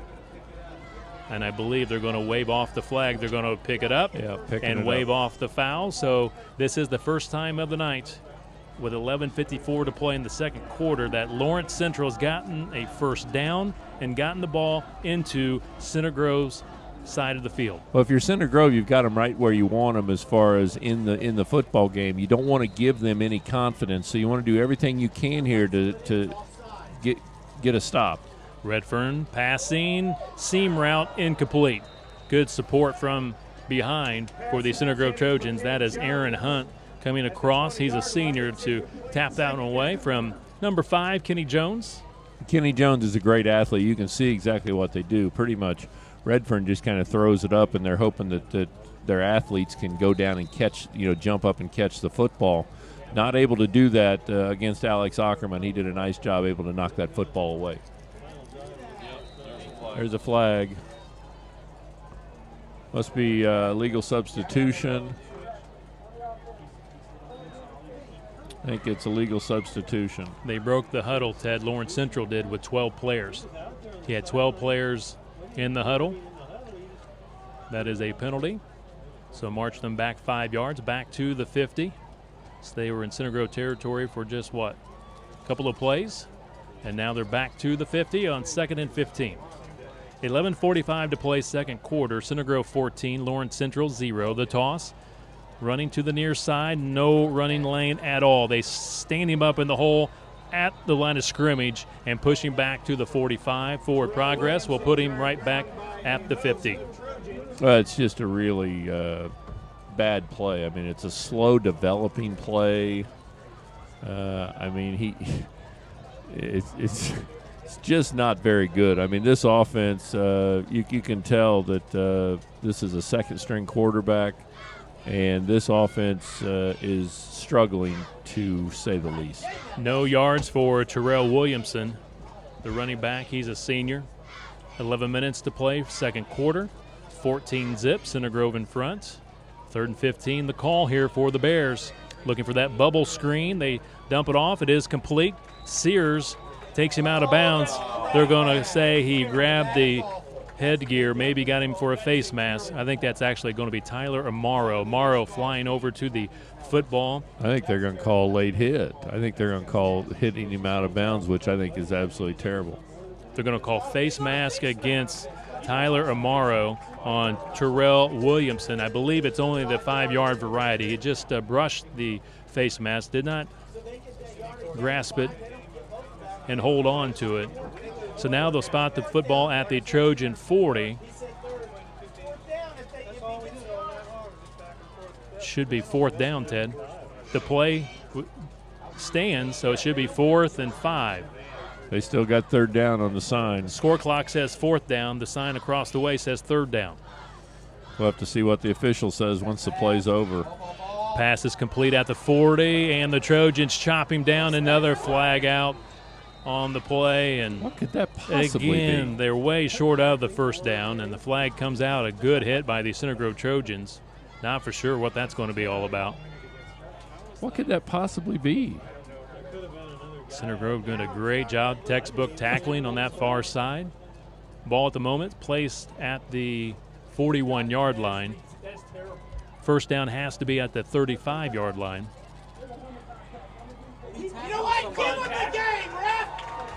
They're going to call helmet-to-helmet contact by the Center Grove defender. God. That's just terrible. I mean, you can hear the Center Grove coaches there in our booth, but that's terrible.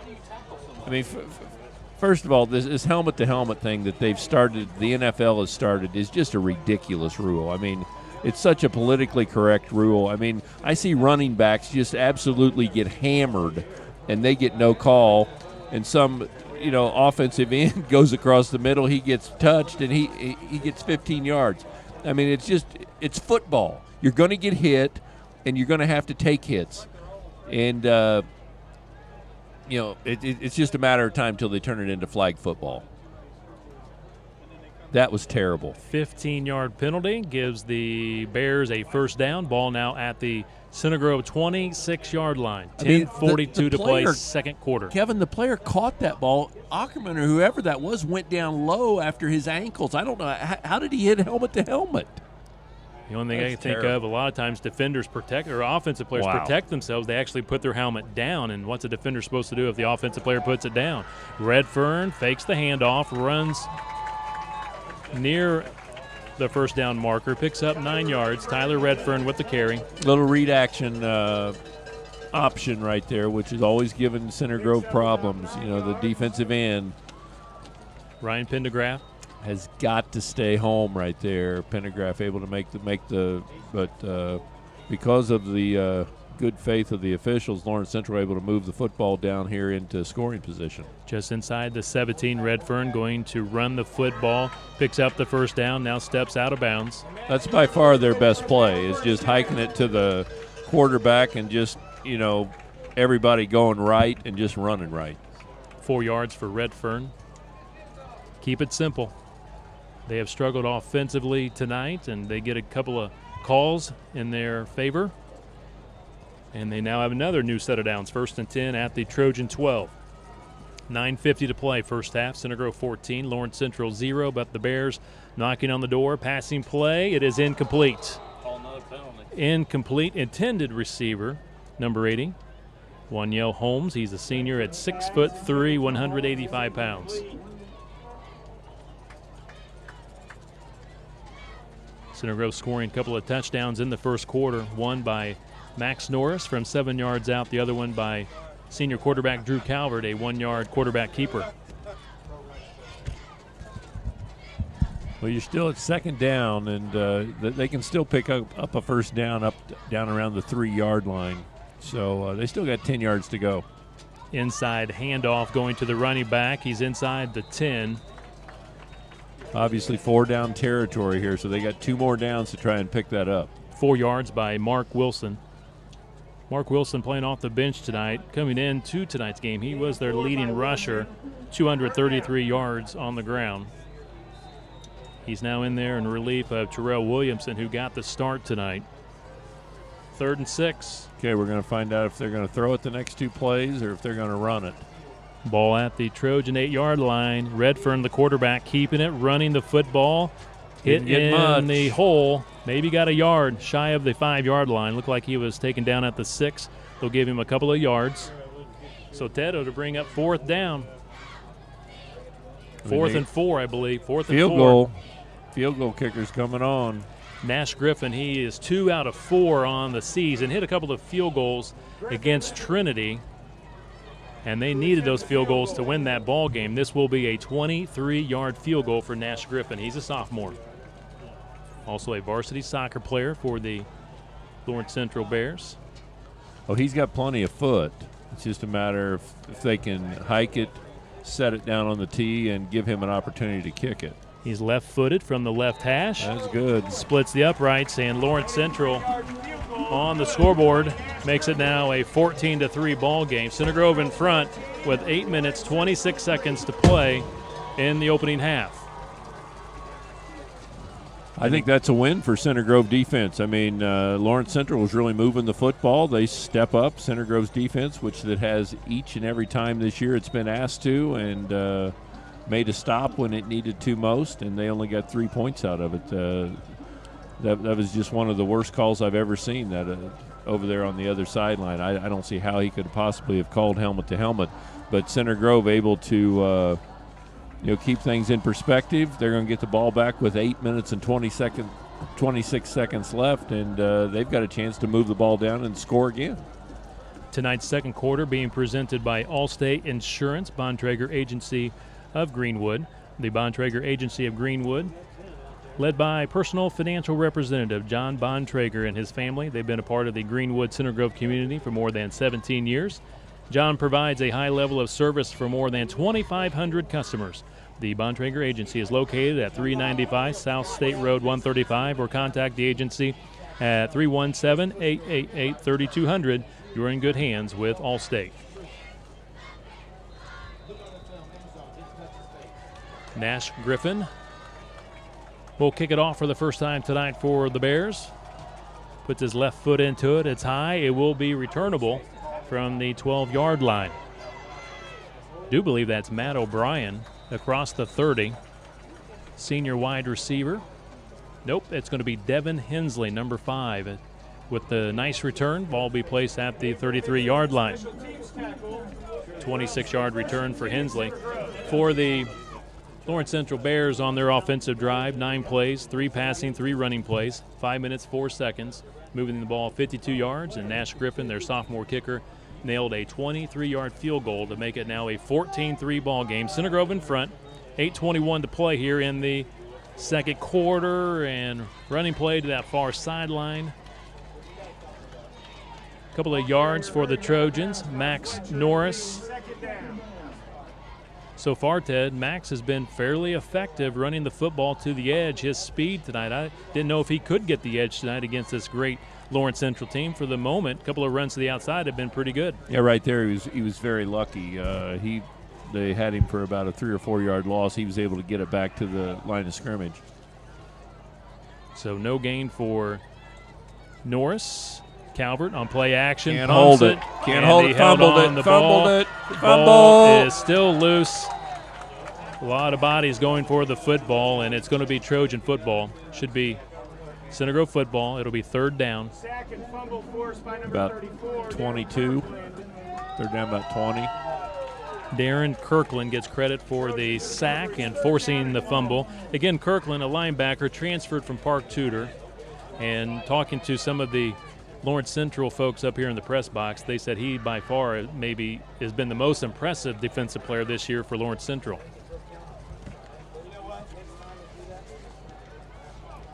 Kirkland being looked at by IU, Louisville, Illinois, among others.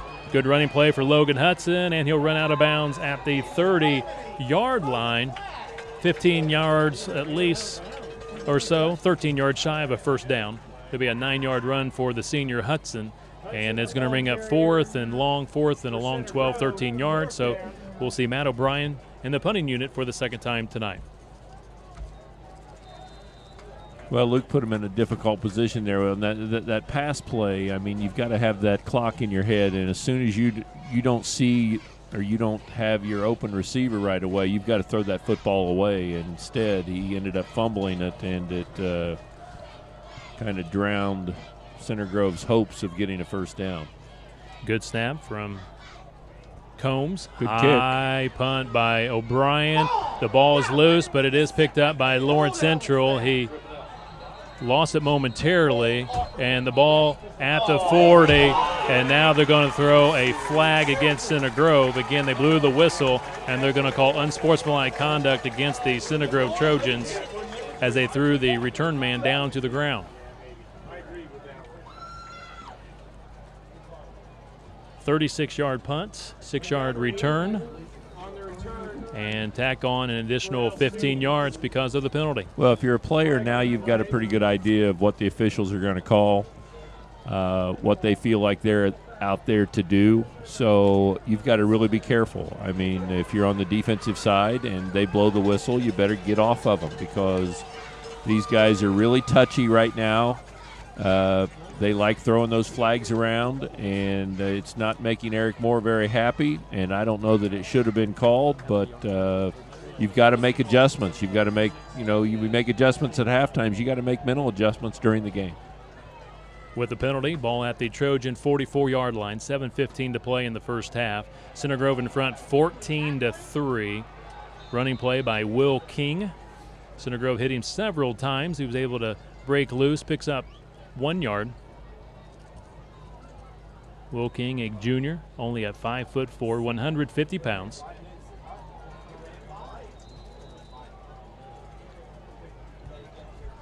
Still 6:50 left in the half. I mean, plenty of time for Lawrence Central to do something, plenty of time for Center Grove to make a stop and actually move the football. Timeout by Lawrence Central, and he is not happy. Yeah, head coach Jed Richmond threw down the headsets. His body language says he is not happy at all with his offensive units. Probably called that play, and they did not, set up in the proper formation. He calls a timeout, his second timeout here in the first half. Well, the most frustrating thing is he probably saw the defense, felt like they were in exactly the defense that he wanted them in, and he had called the play for that, and now all of a sudden he looks out there and his offense is not in the right set. So he marched quickly, very quickly, out to the hash mark and gathered his troops around, and they're discussing it right now. It continues to rain here at Lawrence Central High School. Again, not a heavy downpour, but somewhat you can see it over under the lights in the trees. You can look over there and you can always see whether it's raining. And it's it's raining.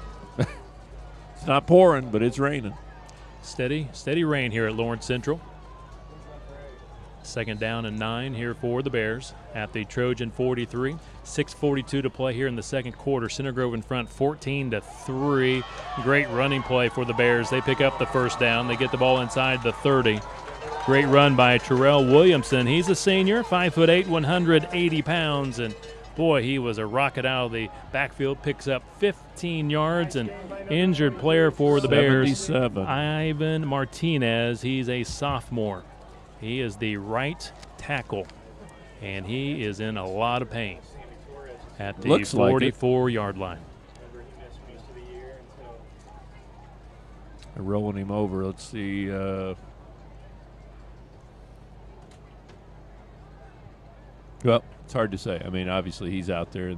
I didn't see it. It happened late, way over on the other side of the field. But it was an outstanding play by Lawrence Central. I mean, they did a nice job of blocking. He really exploded up through the hole. Center Grove really needs a stop right here, even if it's 3 points again. I mean, you make them go, try to catch you when they're down 14-3, 3 at a time. I mean, it's going to be difficult. But so far this year, Center Grove's defense, each and every time they've been asked to step up, they've done it. And whether it was against a passing team, whether it's a running team, big offensive line, doesn't matter. They don't really care. They've got a mental set. They understand what needs to be done, and they've gotten it done all year. Our pregame meal tonight was provided by Jets Pizza. Jets Pizza located on State Road 135 in the Colby Shops, just across from Bonefish Grill. Jets Pizza is open daily for lunch and dinner. Give them a call, 317-881-5387. Again, that's 317-881-JETS. For pickup or delivery, Jets Pizza, life is short, eat better pizza. Also, tonight's Center Grove football game is being produced by New 5 Creative. New 5 Creative is a web, television, and print solutions company. New 5 Creative specializes in website development, e-commerce, print marketing and design, and television production. Find out more at new5creative.com or at 317-883-9010. New 5 Creative, Center Grove's trusted web design provider since 2007. We have a break in our play as Ivan Martinez, their right tackle, he's a sophomore, injured on that last play. Still being looked at on the field. He, at the moment, is sitting up, so Ted, one might think it could be a leg issue for Martinez. Yeah, it looks like a left ankle or left knee. He's now being helped up, and he's going to be helped off the field. He cannot put any weight on that left leg. Looks like a left ankle, but I don't know for sure. So their left tackle, should say right tackle now, but on the sideline. They lost their starting quarterback in week number 1, so they are really I was going to say, I would safely say he's done for the night. I don't think that he's going to be able to come back from that.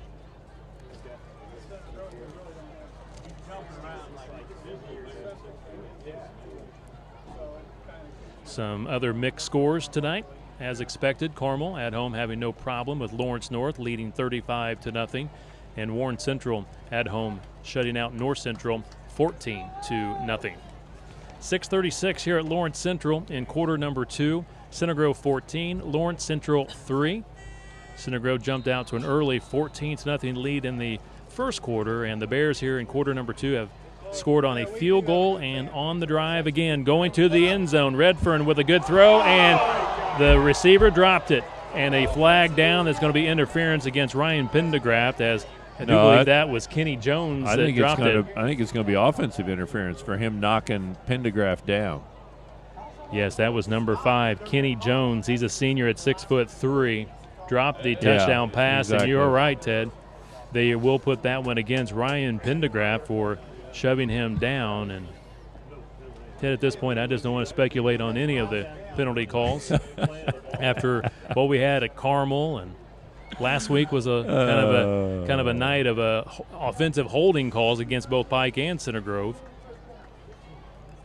I kind of make myself out as much football as I watch throughout the weekends, college and professional. I've kind of become a refereeing expert. I feel like that I most of the time could make the calls from my seat right there in the basement. So maybe one day we'll see you out there on a Sunday afternoon with Ed Hockley. No, that's one place you won't see me. But maybe with that white cap on. There you go. So with the penalty, 1st and 25. Center Grove not fooled on the running play. They tried to rip out the football. They're going to spot it just inside the 45 at the 43. No gain. Javon Swan, sophomore, D tackle, with the stop, the big hit. It was interesting. Lawrence Central had their best run of the football game, got a first down all the way down to like the 19-yard line, and then they decided to pass the football. So, I don't know, a little strange. 2nd and 25. Ball at the Trojan 43 from the gun. Heavy pressure. Redfern eludes John Dever. Now out of the pocket. Throws it, and it is incomplete. Almost could have called offensive interference. Center Grove nearly came up with another interception. Nearly coming up with the interception was Drew Wozniak. The intended receiver did a pretty good job coming back and made sure he did not pick it off. That is number 81, Glenn Calvin. So, Ted, 3rd and 25. 3rd and 25, you're probably going to throw one in the flat, try to get one of your better athletes in space, give him an opportunity to pick up 10 or 12 yards, and hopefully get it down to where it's maybe 4th down and 10 or 12 for the next down. First down marker at the 18-yard line. Redfern in the pocket, now gets out of the pocket, completes the pass, and receiver is going to be taken down short of the 30, well short of the first down. King with the reception, 10 yards on the catch. Yeah, it's probably exactly what they were looking for, trying to get 10 or 12, 13 yards, and put yourself in a position where at this place on the field, you're really in no man's land. You really don't want to punt. You probably can't kick a field goal, and so it's 4th down and 13. So what do? You're probably going to tee it up and go for it. So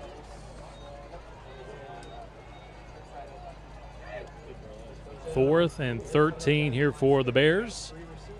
He bobbles the snap, picks it up across the middle. It's complete, but well short. Nope, he dropped it.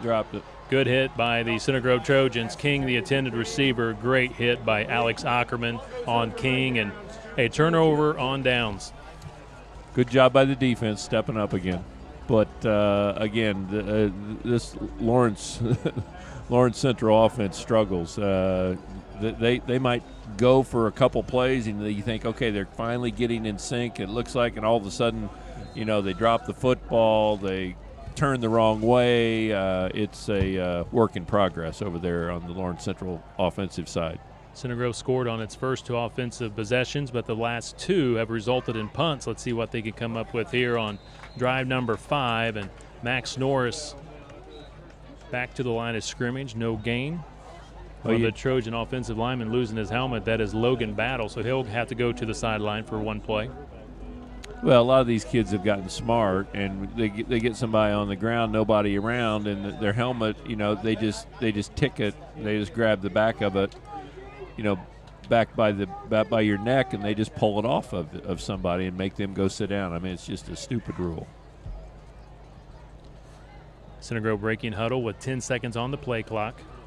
4 minutes to play in the second quarter. Center Grove in front, 14-3. Calvert play action. Going deep for Devin Hensley, and Hensley over the shoulder catch. Made the catch. They still haven't made a signal. Now they're going to say he made the catch. It is a completed pass at the Lawrence Central 32-yard line. What a catch by Devin Hensley over the shoulder to the outside. 36 yards on the reception. Lawrence Central people, it's along their sideline, and they're not very happy about it, but that was a catch. I mean, I'd be the first one to tell you if he caught that out of bounds. He caught that, and he had 1 foot in bounds. That was a great effort by Devin Hensley.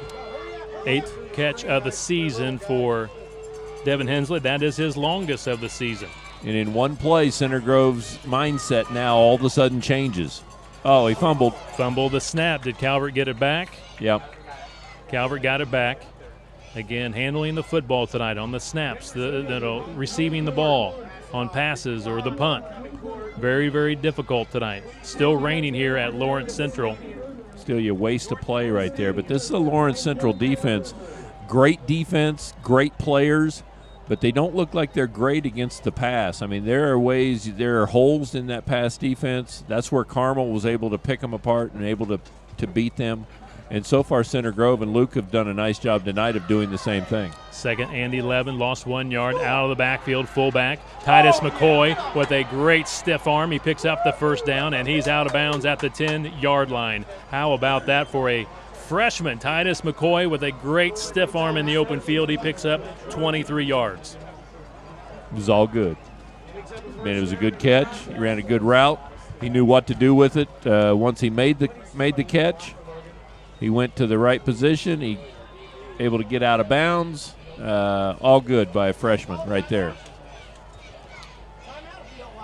New set of downs here for the Trojans. 1st and 10 at the 11-yard line. Timeout called by Center Grove head coach Eric Moore.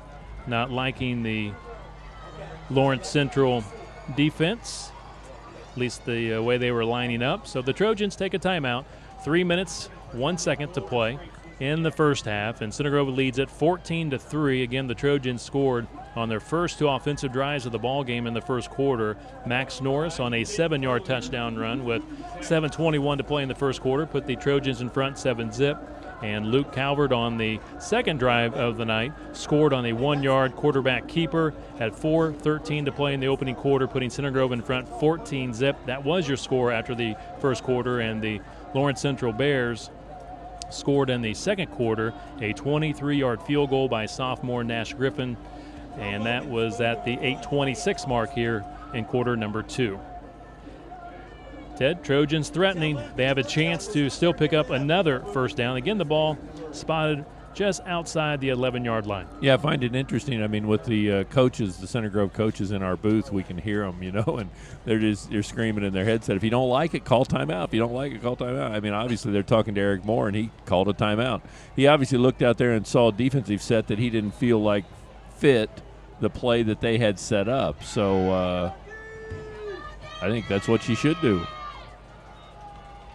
Pass. Play action. They go underneath to Logan Hudson. He dives out of bounds at the 5-yard line. Very effective play. Pass underneath going to the senior, Logan Hudson, and I guess now they're going to call incomplete. He did not hang on to the football. I saw the ball come out as he went out of bounds, so they're going to say incomplete. 2nd and 10 from the 11. Center Grove bringing in 4 receivers.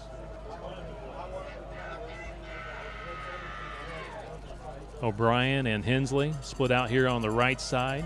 Couple of receivers to the left side. There's holes in that defense if Luke can find one. Calvert underneath, dumps it off, completed pass. Touchdown. Touchdown, Center Grove Trojans, touchdown. 11-yard touchdown pass. Was that Titus McCoy? Titus McCoy scores his first varsity touchdown. He is a freshman, and he scores from 11 yards out on the completed pass from Calvert. Like a lot of the NFL teams, they put the 5 wide or 4 wide out there, make it look like everybody's going to run a route, and then they have everybody kind of run deep, and then they throw it a little dump pass to a back out of the backfield. Titus McCoy able to catch that football, get it in the end zone. Great drive by Center Grove late here in the second quarter. Siderwitz to hold. The kick by Seth Northern. Good. Is good. Makes it now 21-3. Center Grove Trojans with a commanding lead here in quarter number 2. 2:48 to play until halftime. Again, Calvert finding freshman Titus McCoy on an 11-yard touchdown pass. McCoy's first touchdown at the varsity level. And Ted, you may recall in week number 1 against Warren Central, McCoy was the one on the kickoff, picked up the loose ball against Warren Central, returned the football for a touchdown, but it was not allowed because you cannot advance a football on a kickoff unless it's a true fumble, and it was not. But anyway, McCoy had a huge highlight in week number 1 and made obviously even a bigger play here tonight. Well, I'm very impressed. I think you look at that Center Grove team, and they're not an impressive. I mean, they don't have guys that stand out where you got 3 or 4 guys that are being recruited by big-time college football teams and this and that. But when I look at the scoreboard each and every night that I come to watch them play, they're always way ahead of a really good team. I mean, this is a really good football team. Nobody else has been able to dominate this football team all year. And yet Center Grove has come in here in the first half and absolutely dominated this game. This has not even been close. And, they basically did the same thing with Warren Central and Carmel. So I think this team might be a little bit better than you might think. A squib kick. It's loose. It's still loose. The Trojans trying to get it before it goes out of bounds. They had it. Goes out of bounds at the 35. A good try by the Center Grove Trojans. It'll be Lawrence Central ball at the 35, 36-yard line. For the drive for the Center Grove Trojans, they had 6 plays, 4 passing, 2 running, moving the ball 69 yards in a minute 56. Again, Calvert to McCoy on 11-yard touchdown pass, putting Center Grove in front 21-3. 2:48 to play here in the second quarter. That wasn't really he was just trying to squib kick that, down the middle of the field so they couldn't return it. But it turned into almost an onside kick. Here's an opportunity for this defense, though, to keep your ears up, your eyes open, and you could pick something off here and run it in for a touchdown. From the Lawrence Central 36, power running up the middle for the Bears. Center Grove doing a good job gang tackling. And, of course, with that last touchdown for the Center Grove Trojans, another $10 from the Center Grove Gridiron Club donated to the Tyler Jennikin Foundation to aid in the fight against cancer, and 5-yard pickup for Lawrence Central's Mark Wilson. Ball across the 40 at the Bear 41-yard line. 2:15 to play here in the first half. The Bears looking to the sideline for the next play. Center Grove 21, Lawrence Central 3.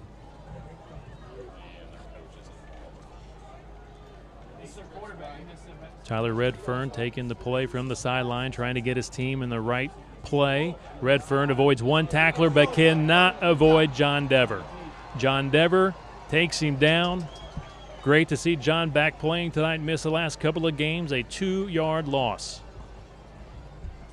I mean, Center Grove might want to think about calling a timeout right here.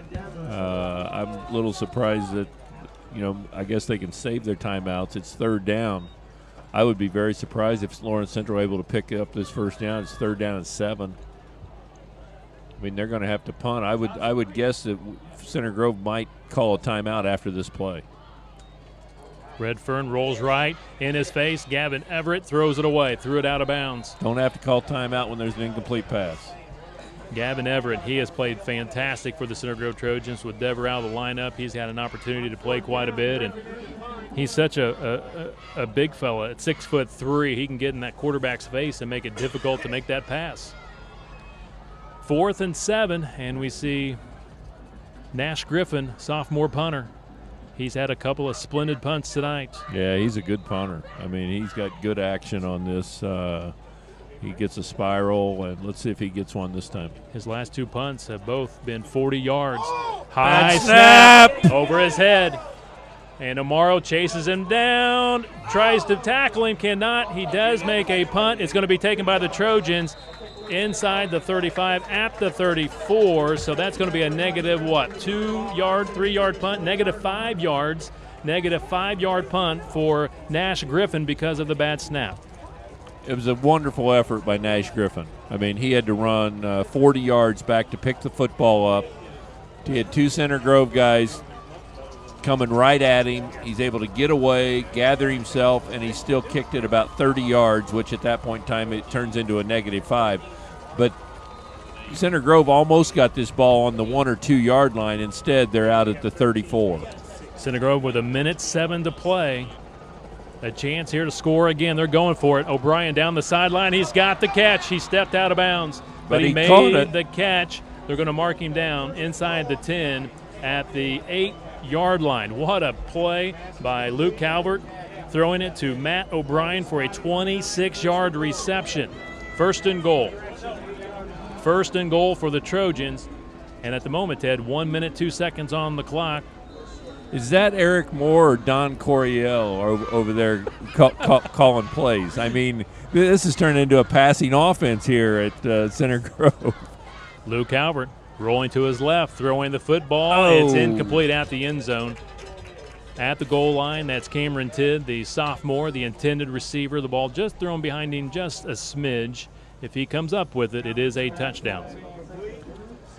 Well, I've said it a number of times. Eric Moore's won a lot more football games than I, but I think if he would spread it out every once in a while, I'm not saying go away from the wing tee, but I mean just every once in a while, I see these other teams and they don't know what to do when Center Grove gets in some type of a spread offense because they're so used all week. They've worked on how to break down this wing tee offense, and all of a sudden Center Grove comes out with 4 or 5 wide, and they don't know what to do with it. And here they are again. 5 seconds on the play clock. Center Grove sprinting to the line of scrimmage. Across the middle, it is incomplete, but it was tipped to the back of the end zone. Jacob Conrad, the intended receiver, went through his hands, and Matt O'Brien in the back of the end zone almost came up with the catch. Yeah, Matt knew it wasn't to him, so he kind of given up on it. If he was focusing in on it, he would have caught that. 53 seconds to play here in the second quarter. Center Grove in front, 21-3, faced with 3rd and 8. Actually, it's 3rd and goal from the 8. From the gun, Calvert checks the defense, whistle. Timeout called by Lawrence Central. That should be their final timeout of the half. That is their final timeout of the half. Center Grove needing a touchdown here on 3rd and 8. They cannot pick up a first down. Again, this was all set up by a bad snap by their long snapper over the top of Nash Griffin. And you're right, Ted. Nash Griffin, a sophomore, did a great job to pick up the football inside his own 5-yard line, was able to pump the ball away as Tyler Amaro nearly tackled him inside the 5. And it was a negative 5-yard punt. So the Trojans with great field position trying to take advantage here late in the first half. But it was another great play. I mean, once he was able to punt it, there was a kid for number 38 from Center Grove. He caught it. That was Drew Wozniak. He caught the punt. He's not usually the return guy, but the ball was coming at him. He did exactly what he should have done. He caught the football, downed it, and Center Grove got the football in great field position. So this game's pretty much over. I don't think Lawrence Central can score 21 points with the offense that they've gotten right now. But if you put 7 more up there, this game's pretty much over. Here we go. 3rd and 8. Underneath, pass goes to Titus McCoy. He goes to the left, looking for the end zone, still looking for the end zone, dives. He's going to be at the 1-yard line. What an effort by the freshman, Titus McCoy. Picks up 7 yards. So I might call timeout. It's going to be 4th and goal at the 1, maybe at the half-yard line, and at the moment the clock continues to roll.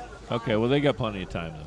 Will the Trojans go for it, Ted? 1 yard out? Go for the touchdown? Yeah, definitely. They're going to place it right at the 1 yard line, and Coach Moore will let the clock run down and probably call a timeout as the play clock runs down and just a few seconds remaining on the game clock. Probably was about 5 seconds, so call time.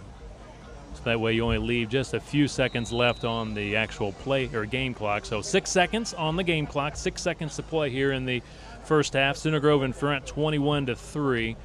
Trojans faced with 4th and goal at the 1. You running or passing?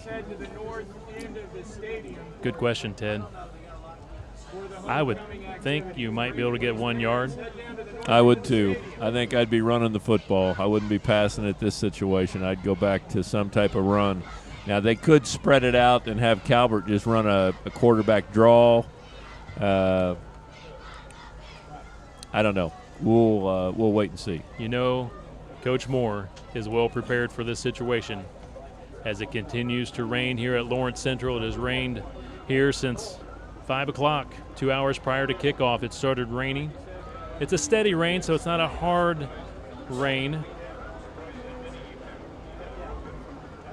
A lot of media helicopters here tonight, so the rain not causing any problems for the helicopters to get out and get some great coverage of tonight's Center Grove football game against Lawrence Central. And now we're ready. 4th and goal at the 1. 6 seconds to play first half. Trojans looking for another touchdown. They've scored 3 here in the first half, looking for number 4.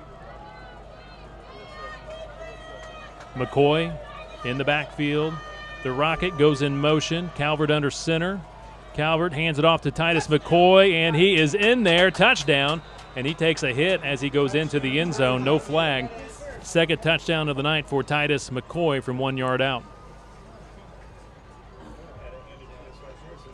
I thought they'd have time to score if if they got that, and then obviously with that bad snap. But this game's pretty much over right now. I mean, Center Grove is just way too dominant. Offensively, defensively, Center Grove is by far the better football team on this field here tonight. Good snap. The hold is there. The kick by Seth Northern is perfect. Center Grove with a commanding 28-3 lead over the Lawrence Central Bears with 2 seconds to play in the first half. 28-3.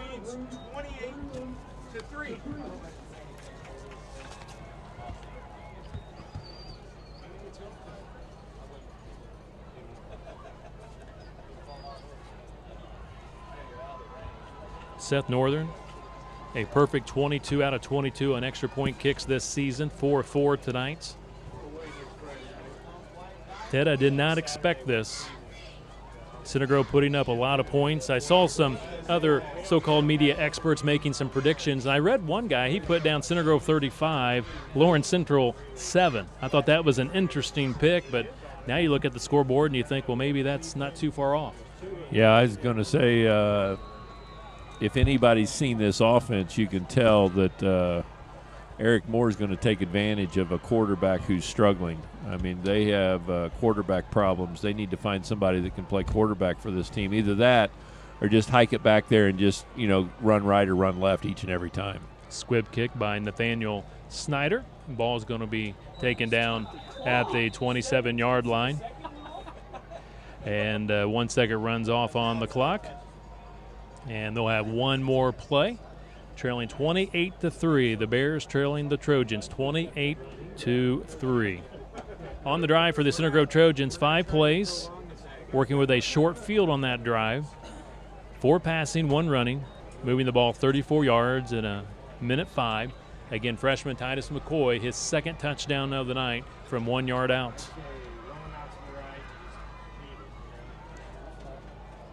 Stay tuned. Coming up at halftime, the Ray Skillman Automotive Group halftime show.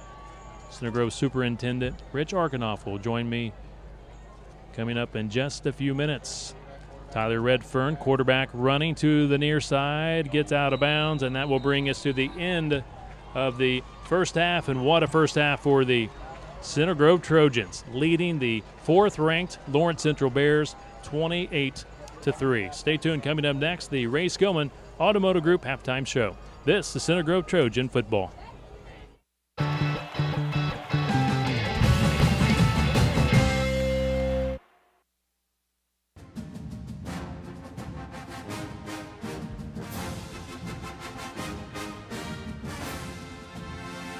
Welcome back to a very rainy Lawrence Central High School on the northeast side of Indianapolis. We are at intermission, and the Center Grove Trojans played a fantastic first half, leading the Bears 28-3. Welcome to the Ray Skillman Automotive Group halftime show. Ray Skillman, a proud supporter of Center Grove Trojan football. Ray Skillman, where we stack them deep and sell them cheap.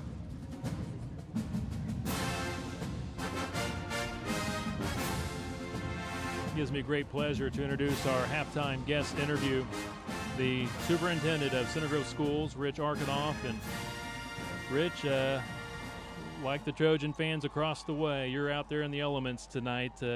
Boy, what a rainy night, but a great night for Center Grove football. Absolutely. It's been a lot of fun out there on the stands. The kids are out there just having a great time and really showing their support. I'll say, Rich, you come up here and sit next to me. I'm all dry and warm, and you're all wet. So anyway, that's right. You look like you're dressed for summer. Yeah, I got my shorts on, and Rich has got his hat on, long pants, and pullover. So, but again, it's been a tough first half. But I tell you, the Center Grove Trojan football players have handled the weather obviously with no problem at all tonight, putting up 28 points in the first half against a very good Lawrence Central defense. And Center Grove moving to number 1 this week in the state of Indiana, and I think tonight they're showing why they are the number 1 team in the state. Yeah, absolutely. And that one-handed catch over there on the sidelines like that was just awesome. And, yeah, I'm really proud of the boys. Yeah, Devin Hensley here on the near side, on our side, made a beautiful catch over the shoulder. And well, Rich, let's get into some different topics. Again, first of all, something fairly new to Center Grove is the global campus, and a lot of people listening know something about it, but there's still a lot of people that don't know much about it. So why don't you enlighten us about global campus? Oh, absolutely. We're really excited about it. The global campus is an online opportunity for students to take courses online, get them ready for college. We've started it this summer. We had some courses, what we call Revive, and that's getting courses for kids to make up where they might have missed out on some opportunities during the regular school year. And now we're getting ready to start courses this spring. We're doing our government course and economics courses. That'll give students credit, and we'll have some other courses as well. Our goal is to have as many courses as we can online, and this will help kids be ready for college because, as we know, they have so many courses are on online now with colleges. So it really prepares them, because the question might be, why do you think it's important for students to take courses online? But again, a lot of them have to prepare for college. That's the way you take a lot of your courses now. It is. And we're opening that not just to our Center Grove kids, but we're opening that to everyone. So any student can come from all over the state or the world. That's why we call it Global Campus. And not only will that broaden our students' experience by working with other kids from all over the state and the world, but it will also generate funds for the school corporations. We're excited about that.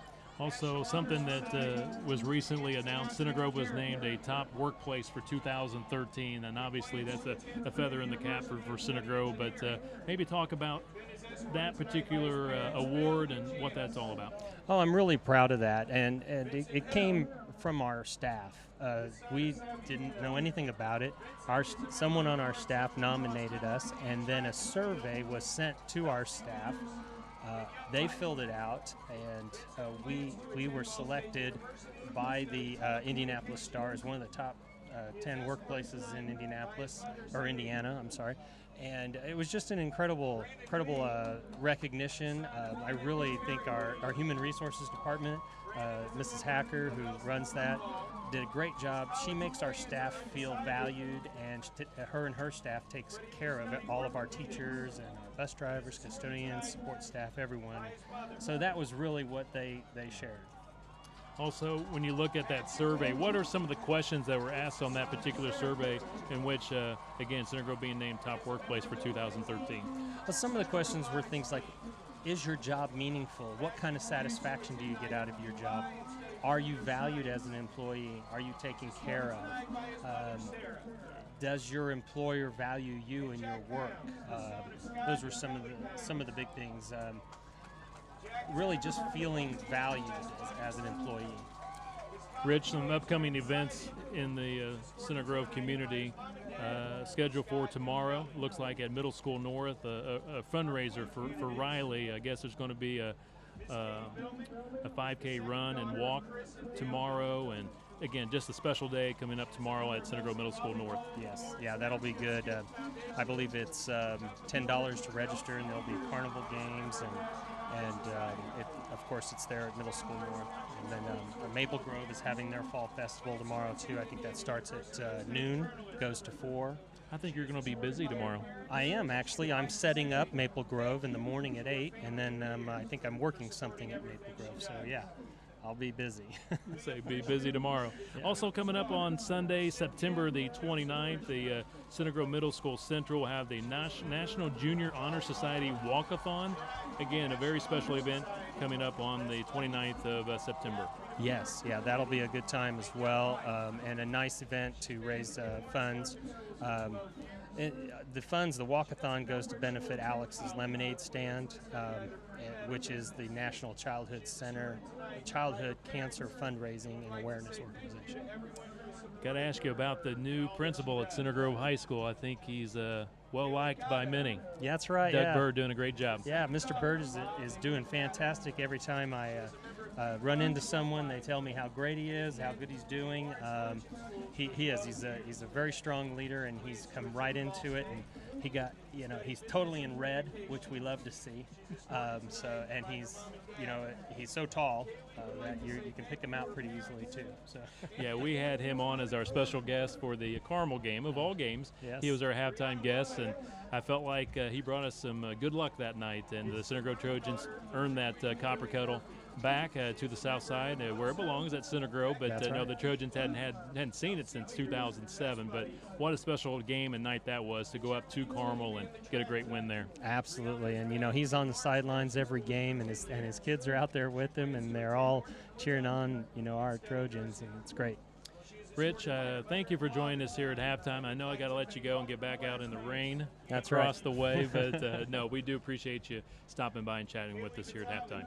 Well, always a pleasure. Thank you, Kevin. I really enjoyed it. All right.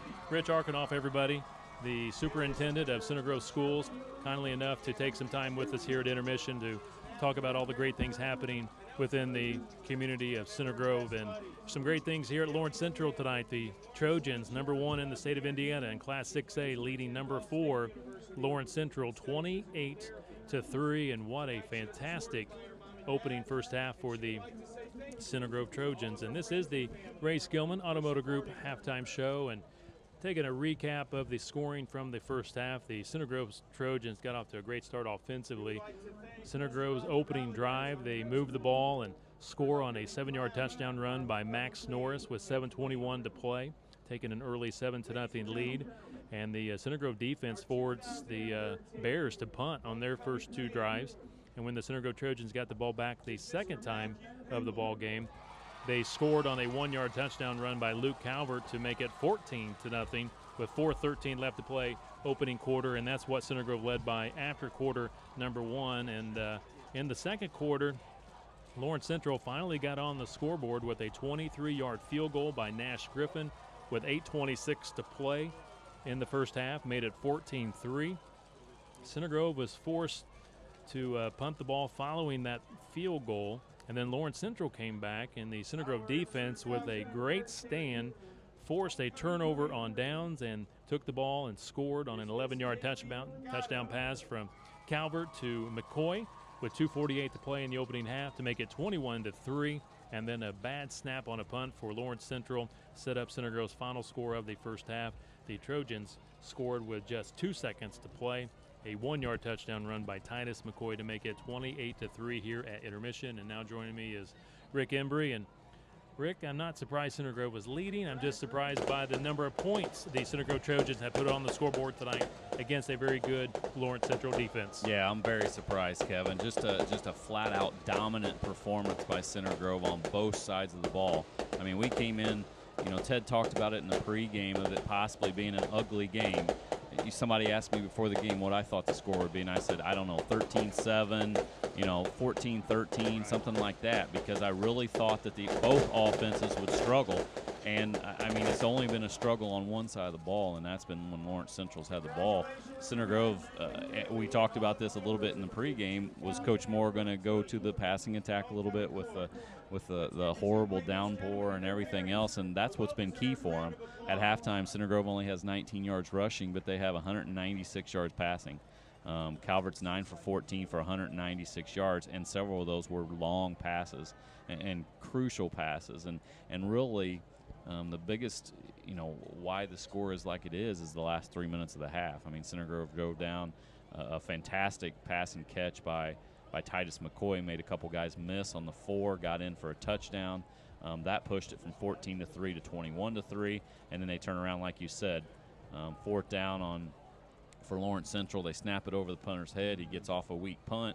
They take over on the 34. One great pass to O'Brien down to the 5-yard line, and then they were able to punch it in on the last play of the game. And you're looking at a 28-3 blowout that very easily could be 35-0.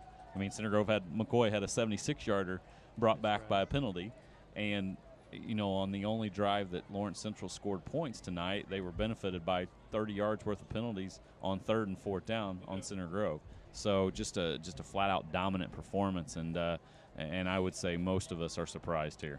Rick, talk about the play of senior quarterback Luke Calvert some more. Again, he's just got that ability when he gets in the pocket to extend plays. Again, you see guys in college in the pro ranks, maybe not sometimes in college, but he's got the ability to look at his primary receiver. If he's not open, to go to his secondary receiver. At that point, if he's getting pressure, he can extend the play by rolling out of the pocket or moving up in the pocket. But he's just extending plays against some very good defenses. Tonight, Lawrence Central. Last week, it was Pike. In week 1, it was Warren Central. Of course, in week 3 at Carmel. But he just has that ability to stay cool under pressure and to make plays down the field. Yeah, I watched a college football game last Saturday afternoon between Alabama and Texas A&M, and one word they kept using to describe Johnny Manziel was escapability.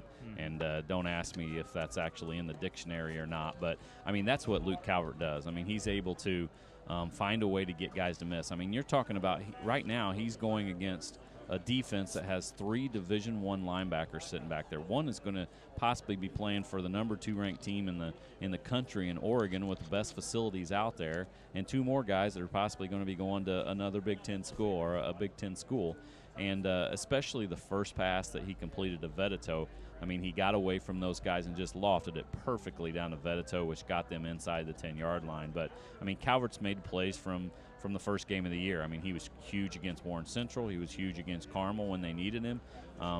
He's just done that week in and week out. And on top of that, and I'm sure several of our viewers saw the story that Channel 13 did this week. Rich Nye did this week on Luke Calvert, just a fantastic kid. A kid that wants to be possibly a minister one day, and just an all-around feel-good story, and he's been the absolute leader for this Center Grove team. I'll say he's leading the Trojans right now offensively and doing a marvelous job. And Rick, we've got to get on the other side of the field and talk about the defense. The Center Grove Trojans, they get John Dever back tonight at defensive end. He's been an imposing factor tonight and a figure, and also Dylan Dallas leading the charge. The linebackers, it's just hard to really pinpoint one particular person on defense because it is definitely a team concept with this Trojan defense, and they're all playing well. Well, and what they've done is they've taken the running attack away from Lawrence Central, and when you make a team one-dimensional like that, you can kind of, like Ted always talks about, pin your ears back and get after them. And they have a fantastic defensive backfield with Ackerman coming up to support the run, Hart, Wozniak. All of those guys back there, plus the linebackers and front 4 have been doing a fantastic job all year. And really, there's one word that I think of when I look at Lawrence Central on offense right now, and that's just frustrated. You look at them, and they're looking over at the sidelines, and, they're almost throwing their hands up saying, Coach, nothing's working. The front 4 is dominating and limiting those running backs from getting any yards, and then when he goes back to throw, he's kind of running for his life. So they've been dominant, like you said, Kevin, and it's been the entire 11 guys back there. And we talked about the first quarter. Lawrence Central had 4 total yards. Now they obviously picked up some more yards on that that one scoring drive that they had, but for the most part, they've been shut out completely by Center Grove's defense. Also in that first quarter, you mentioned only 4 yards of total offense for Lawrence Central. They had 0 first downs in the opening quarter, so they did struggle with the offense in the opening quarter. And again, I know they are struggling, but also you got to give credit to the Center Grove defense. And also I think tonight, Coach Moore talked about it in the pregame show, when you have rainy conditions like tonight, field conditions, not the best obviously, but field the special teams plays a big position. Yeah, field position is so critical, and we talked about special teams, and I felt like really both teams punted the ball extremely well here in the first half. Nash Griffin got off a couple of 40-yard punts, but did have the miscue on the bad snap that cost them, and eventually cost them on a touchdown, gave the Trojans great field position. But also I think Matt O'Brien has handled on his few punts that he's had tonight.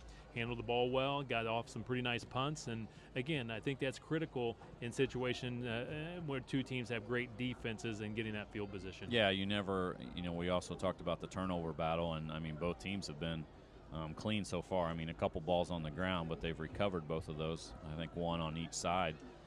So there hasn't been the turnover, but it's never a good thing when you look at a player of the game right now for Lawrence Central, and it's got to be their punter.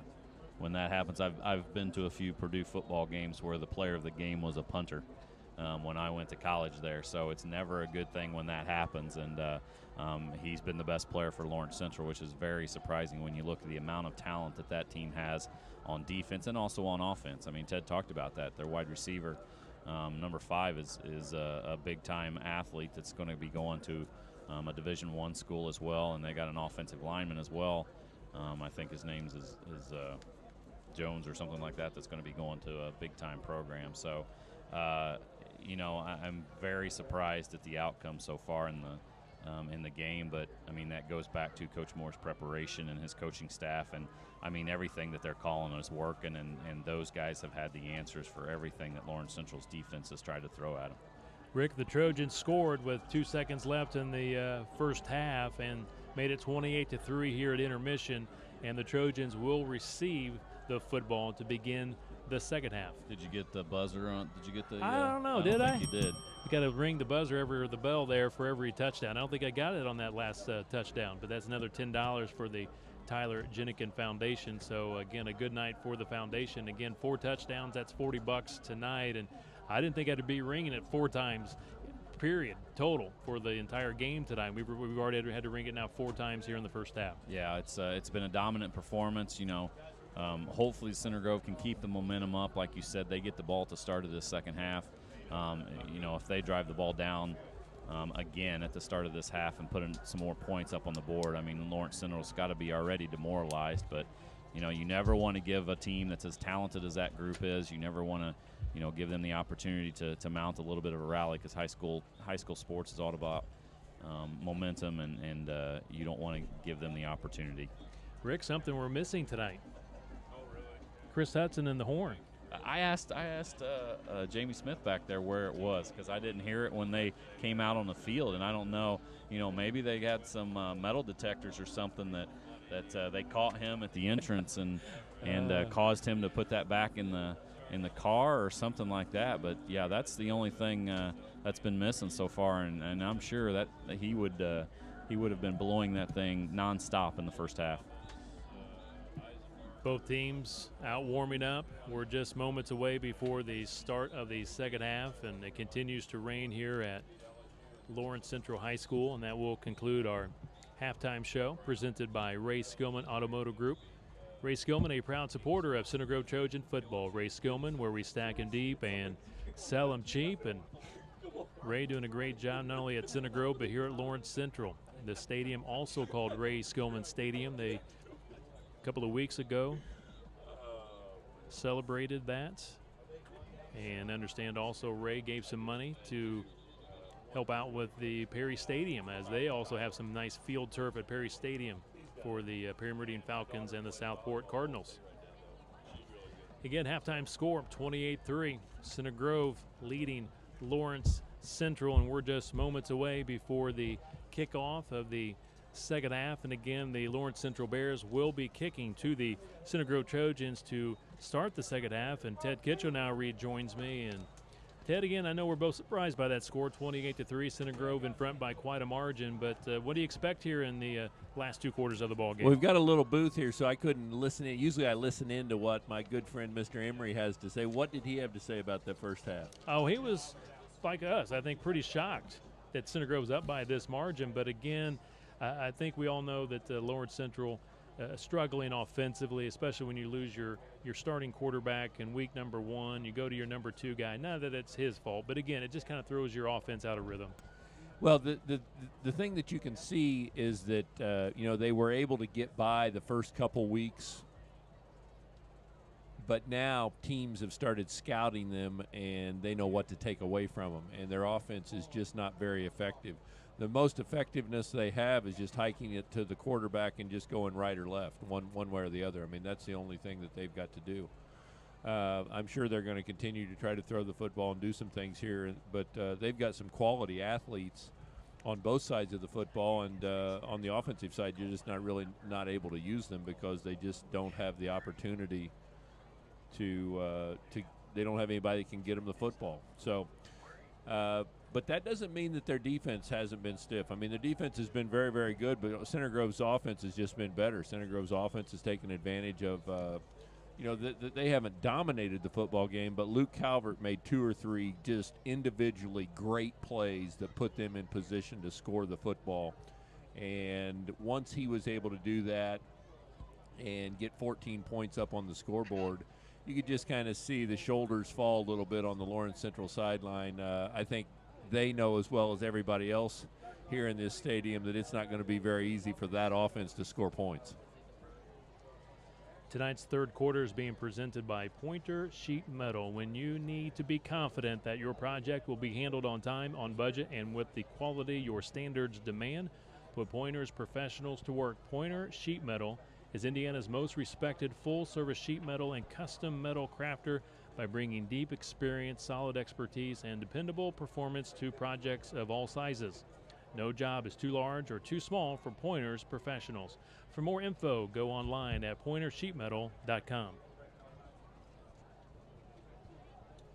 Well, if you're Eric Moore in the second half here, I mean, the thing that you obviously don't want to do is you don't want to turn the football over. You don't want to make it easy for them to score in any way. I mean, not that they're capable of scoring anyway, but you want to make it as difficult as possible. You want to try to keep the ball on the ground or at least complete passes and keep that clock running as quickly as you can.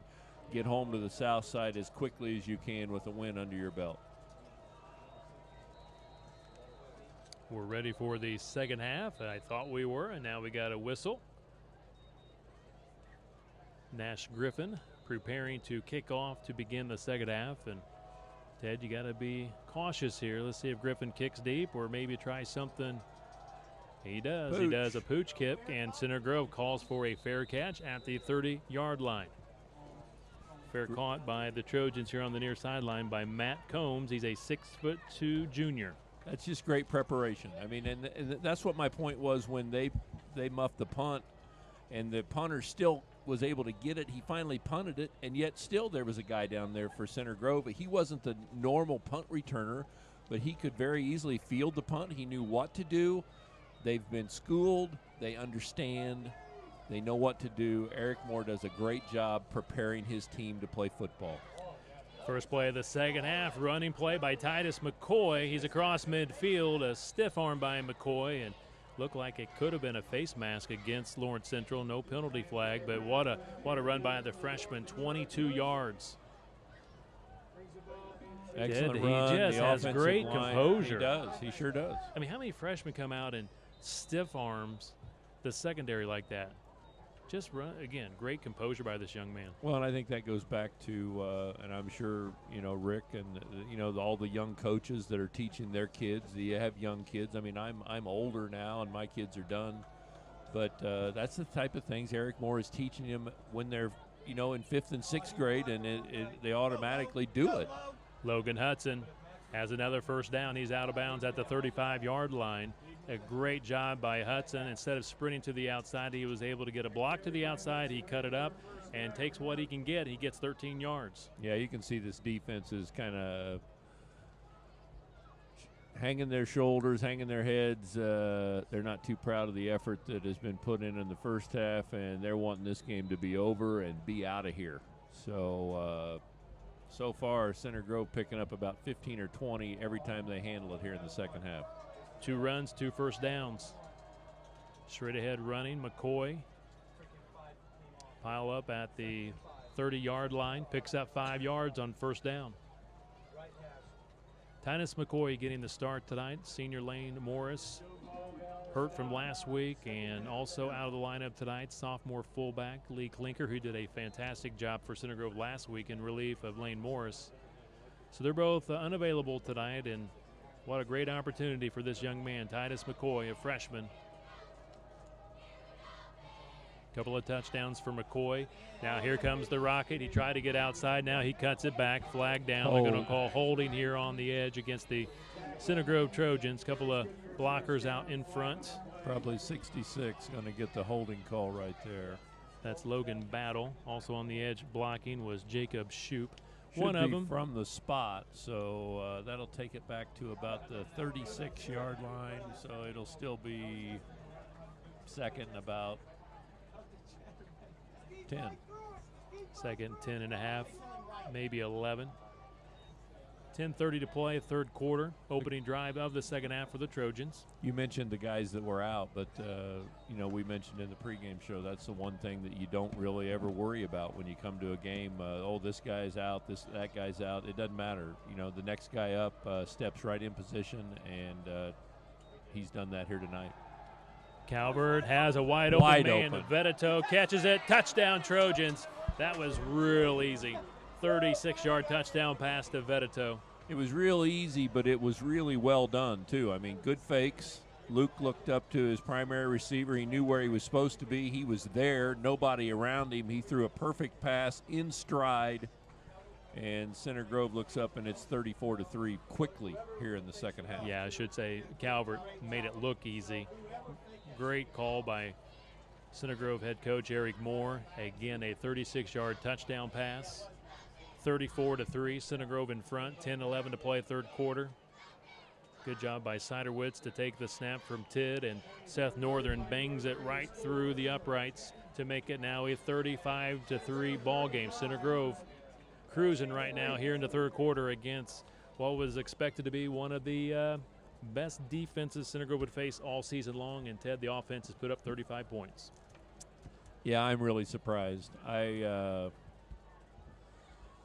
With the type of athletes that they have on this Lawrence Central defense, they're just not getting a very good effort tonight. I mean, this is a very good Center Grove football team, and they're going to take advantage of you. They're going to come in, and they're going to be prepared, and the things that you want to do, they're going to take away from you. I mean, that's just what Eric Moore does. But this Lawrence Central team got down 14-0 and was kind of stunned, and they've not given a very good effort since that time. And there's still a lot of time left. I mean, you got 10-11 left here in the third quarter, and you got an entire fourth quarter left. So we'll see what they've got to offer here in the last few minutes of this game.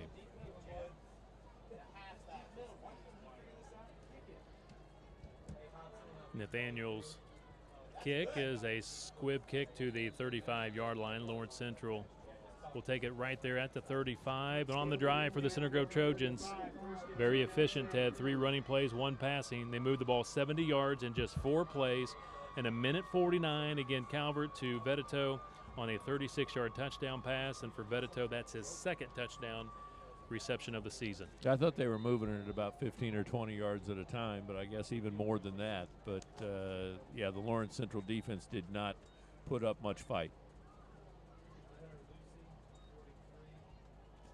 35-3 Trojans, big run and a saving tackle by the Trojans on that far side. 21, saved that one. That is Cole Fresher, safety. Nice run by Terrell Williamson. They'll spot the ball across the 50 at the Trojan 47-yard line.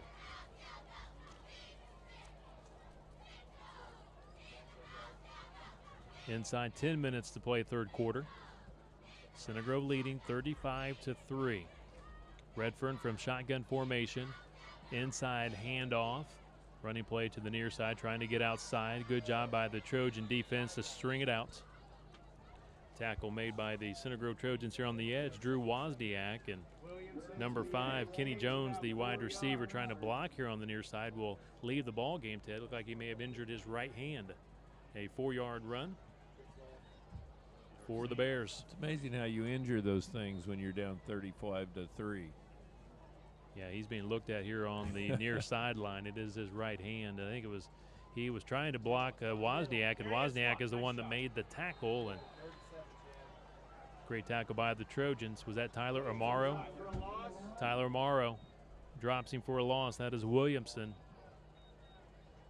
Yeah, they're looking at 3rd down and 7. I don't know what you call if you're the Lawrence Central coaching staff. I don't know what you do. I mean, hike it to the quarterback and have him run one around the left end.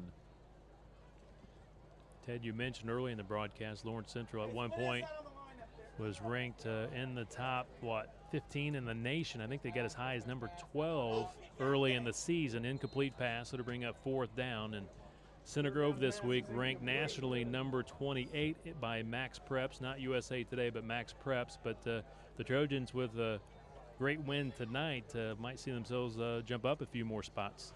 Well, I was checking out the USA Today, and I didn't find anybody from Indiana in the top 50, which was quite surprising. I was hoping to find Center Grove maybe in the top 25 or 30. But if they're really doing their jobs, which I don't know if they are or not, on 4th down here, I don't know if we got a timeout. Yeah, we got a timeout. Yeah, 4th and 7 called timeout by Lawrence Central. But if they're really doing their job, I mean, Lawrence Central was ranked as high as 17th before they got beat last week, and now Center Grove is putting an absolute thumping on them. I mean, I would think Center Grove would move up into the top 25 at least in the country. But really, I mean, those rankings really mean nothing. I mean, other than you can kind of pound your chest and say, oh, you read about yourself. But you got to do it on the football field, and I'm sure that's what Eric Moore would tell you. And so far, this team has been very efficient in doing that.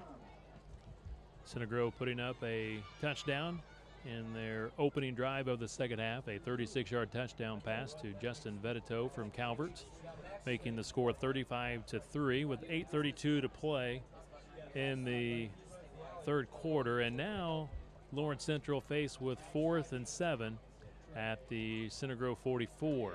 Redfern to pass to the near side. He has a completion and a first down at the 30-yard line. Good open field tackle by the Center Grove Trojans. That is Cole Fresher with the tackle.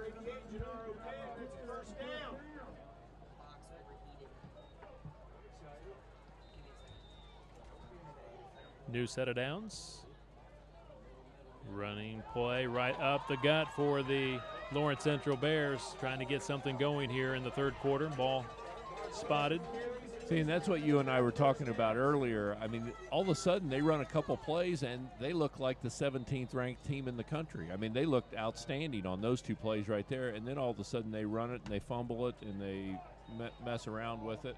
From the 16-yard line, Wilson was able to run it to the 16. Passing play, it is incomplete. The Lawrence Central sideline thought there might have been an interference by Center Grove. No penalty. We had two officials right there on that, both of them with a good eye view of it, and neither one of them pulled the flag. So Gennaro Penn, a 6'2 receiver, was the intended player on that play, on that pass. 2nd and 10. Right up the middle again. They're inside the 10, still moving the pile. Another effective run for Lawrence Central. Ball came out late, but the officials said the ball came out when the runner was on the ground. Helmet on the field belongs to 47, John Dever. He'll have to exit to the sideline for one play. We'll see Gavin Everett come in for him. 7:41 to play. Third quarter, 35-3. Center Grove in the driver's seat. But the Bears marching on their first drive of the second half. Ball at the Trojan 8-yard line. 3rd and 2, the call. Shotgun formation. The quarterback keeps it, gets around the edge, and he's in there for the touchdown. 8-yard run. You know, there all of a sudden they looked like a team that had an idea of what they were trying to get accomplished. I mean, the last 4 or 5 plays, they were very effective, very efficient.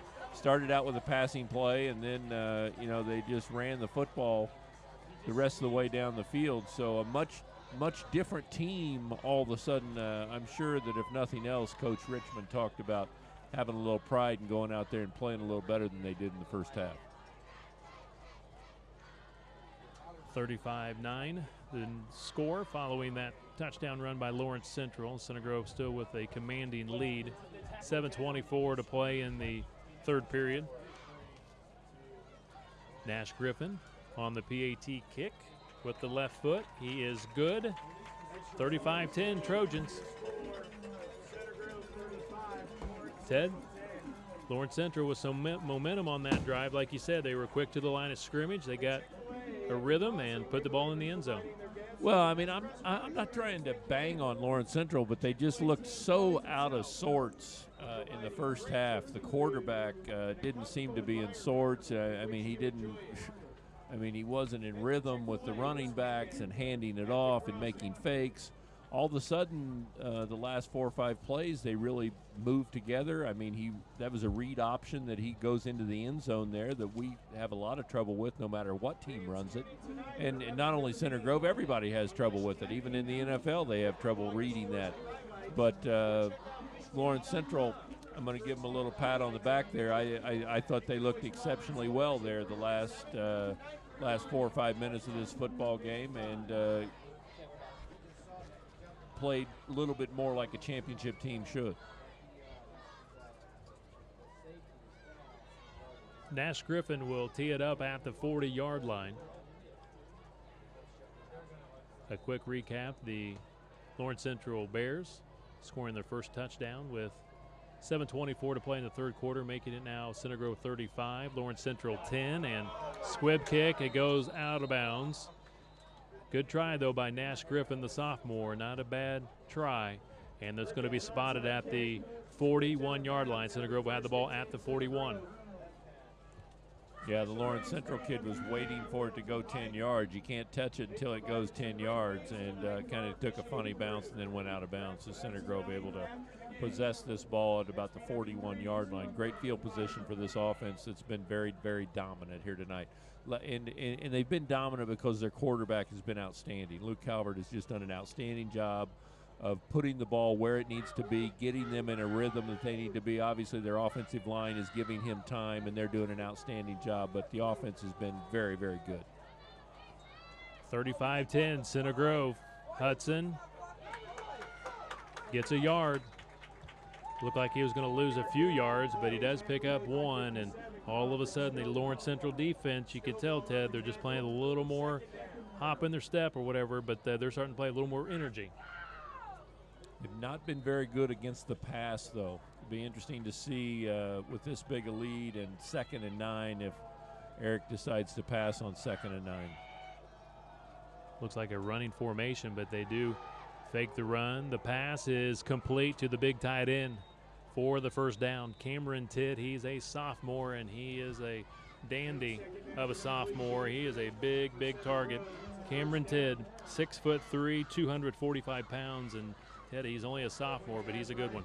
Yeah, I kind of had a feeling Eric would throw the football right there. He wants his team to continue to move these chains, and he felt a little losing the momentum right there with Lawrence Central's defense starting to play a little bit better and able to pick up a first down, move the chains.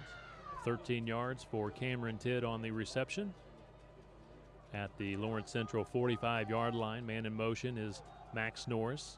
Straight ahead running with the freshman fullback, Titus McCoy, to the 40-yard line, picks up 5. Offensive line obviously doing a very good job. I mean, nobody touches Titus McCoy until he gets to the linebackers, and if that's the case, that's not good if you're the defense. You want your big boys getting a hand on him, getting a body on him, because he's, McCoy by that time is going to have 4 or 5 yards down the field, and he's got momentum moving that direction. Bad snap. Calvert just covers it up. Wise decision by the senior. Third down and long. No, 3 covered it up, I think. Hudson got Oh, was that Hudson? I'm sorry. Yeah, Calvert, I don't know if he even, he might have been looking to the sideline. Something not right there. So Logan Hudson, the senior, number 3, covers it up.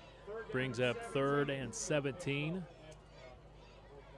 And, Chad, we got to give a lot of credit to the offensive lineman up front for Center Grove tonight, doing a great job against this Lawrence Central defense. I know they worked exceptionally hard this week in practice and preparing for tonight's game.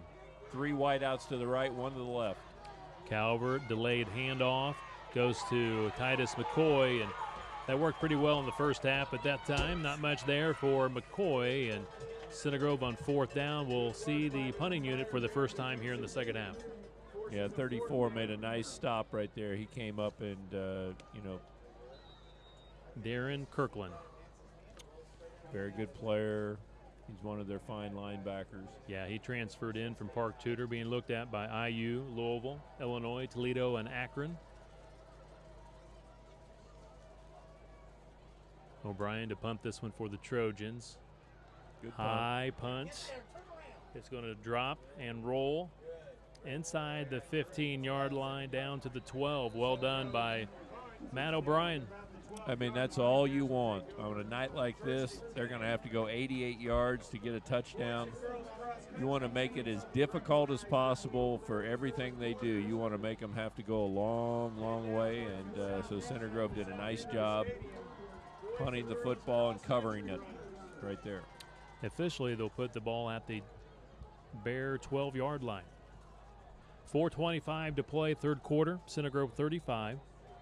Lawrence Central 10, each team with 1 touchdown here in the second half. Let's see if Lawrence Central's offense still has a rhythm to it. Redfern running the ball to the near side, trying to get outside. Center Grove pushes him out of bounds after a few yards. Redfern out across the 15. Like about 2 yards is all he got, so nice job by the Center Grove defense. Ted, you remember Coach Tutsi last year was the interim head coach at Warren Central, spent many, many years at Warren Central as the defensive coordinator. He is now here at Lawrence Central as their defensive coordinator. So a lot of experience on the defensive side for the Bears under Coach Tutsi. End around run. Center Grove not fooled. Big pile up. Good job gang tackling the Trojans. So disciplined. 1 yard for Brian Rutland. Tackles made by Dimitri Wilson and also Drew Wozniak.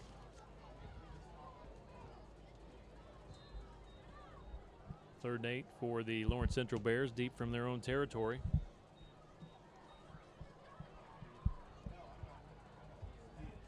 Continues to rain here at Lawrence Central. Redfern, pass over the top of Kenny Jones. 4th and 7. And Keith Sears lost his helmet. He's a linebacker for the Trojans. He'll go to the sideline for one play. And we'll see Nash Griffin and the punting unit. First punt of the second half for the Bears. This time Griffin will set up at his own goal line. The Center Grove return men at the 50.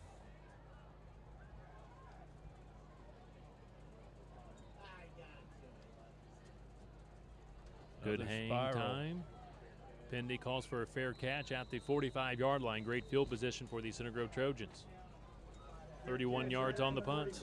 Great job by Pendergraft right there, just coming up. I mean, you got 3 guys standing around you. You got to make that catch. You've done it in practice 100 times, and you did it again tonight. Nice job. Here in the second half, Center Grove opening drive. Veteto, 36-yard touchdown pass from Luke Calvert, made it 35-3. Lawrence Central followed that up with a touchdown run by their quarterback Redfern from 8 yards out to make it 35-10. Now with 3:28 to play here in the third, Center Grove in front, 35-10, and Logan Hudson, the senior, is very close to a first down, picks up 8 yards. It's good to see Logan back in the lineup tonight, Ted, after missing pretty much the entire Carmel game. Did not play last week against Pike, and it's just great to see him back out there, especially his senior year, playing well tonight. And he is playing well. Very nice cut right there. Rather than trying to get all the way to the edge, he turns it back up. That's where he's most effective, is when he turns it back up and cuts back against the grain a little bit. Start working the shot clock right here. He's looking at it. Eric Moore's telling him, make sure you don't hike it till under 5 seconds each and every time. Titus McCoy, freshman fullback, keeping that pile moving. He is real close to a first down. He might be just a smidge shy of the first down. But a great push by that O-line. They just kept pushing him. Kept trying to move that pile forward. And it will be 3rd and inches. I'd be surprised if Calvert doesn't quarterback sneak this. Pick up the first down. Continue to try to move the chains, move the game along. Try to get this game, keep that clock ticking. Calvert does exactly what Ted said he would do. Quarterback keeper falls forward for the first down. We're inside 2 minutes remaining, third quarter. Center Grove 35, Lawrence Central 10. Lawrence Central, the Class 5A state defending champ, beat Center Grove last year in the Final Four. Coach Moore said in the pregame show, it's simple. This is the last loss for the Trojans. It was last year in the Semi-State. So that was a great motivation for the Trojans this week in practice. Right up the gut again, Titus McCoy. He's 34 right there again. Getting 4 to 5 yards and before he's hit. 3 yards for Titus McCoy. Is that Darren Kirkland, 34? Yeah, he and 7, Averett, both met him. Nakia Averett. Averett. Averett, leading tackler last year, 128 tackles last year for Lawrence Central.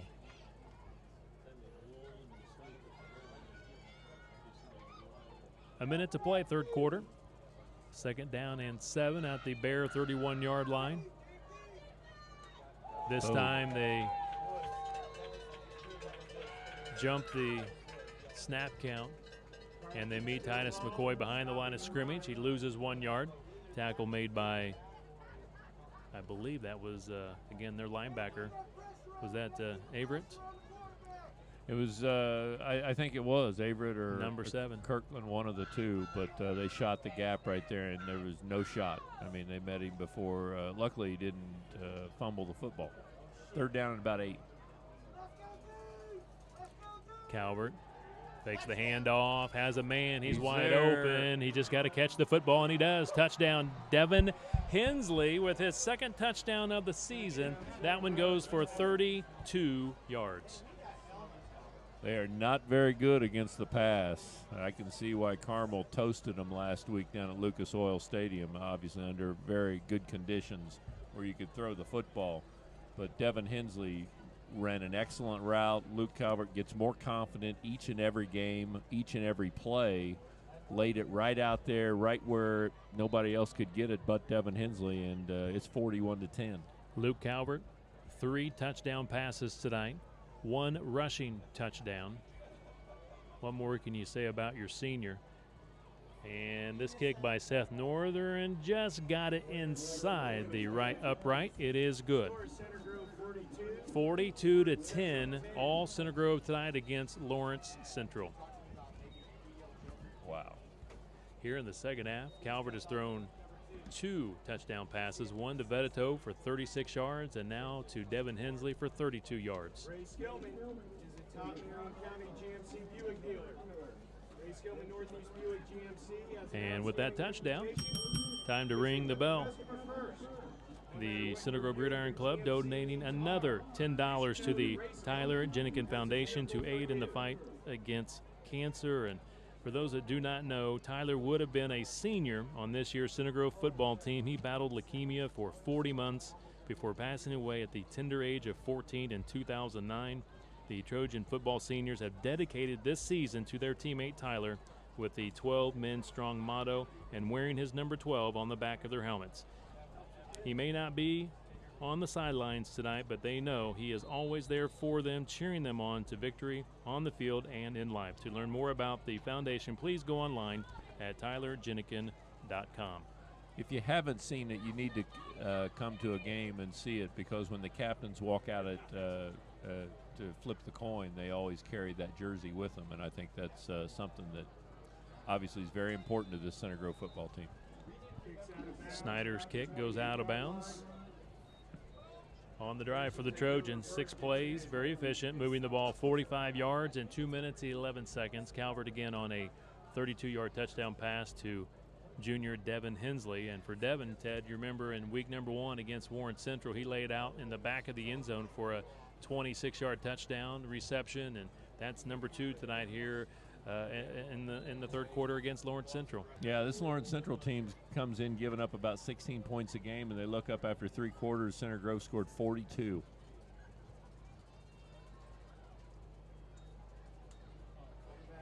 Fumble. Ball's loose, still loose, and Center Grove got on it. Gavin Everett covers it up for the Center Grove Trojans at the 24-yard line. So the Trojans will have the football following the fumble with great field position at the 24. And for this Lawrence Central team tonight, Ted, the wheels have fallen off, and the Center Grove Trojans have just played well on all aspects. I mean, it's tough playing conditions because it has rained continuously. Again, not hard, but it's just, as you look across the field, it's just a continuous rain. So you really have to be focused on what you're doing. Eric Moore's team, obviously, very focused. Lawrence Central, not very focused, because you can just see it both offensively and defensively. They're struggling. Center Grove going for more. Center Grove looking to pass. Now Calvert's going to run the football and taken down after he picks up a couple of yards. And that will bring us to the end of the third quarter. So we'll take a break, and it was a great third quarter for the Center Grove Trojans, putting up a couple of scores, and the Center Grove team leads it here over Lawrence Central 42-10. We'll take a break. This is Center Grove Trojan football.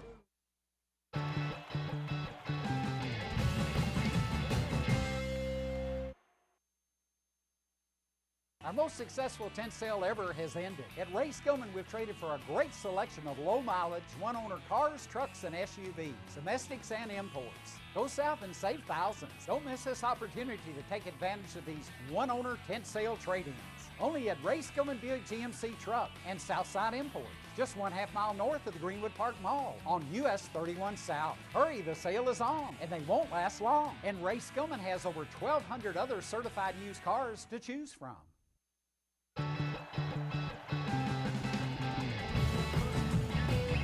Welcome back to Lawrence Central High School. If you're just now tuning in, you might be somewhat surprised by the score. Center Grove in front of Lawrence Central, 42-10 to begin things here in the fourth quarter. And our fourth quarter is being presented by Global Financial Solutions. Global Financial Solutions, a proud supporter of Center Grove Trojan football. President Bob Hoffman has been providing financial services in the Greenwood Center Grove community for 12 years. Bob specializes in investments, retirement planning, 401k, 403b, insurance, money management, and annuities. Give Bob Hoffman a call at 317-888-1555, Global Financial Solutions.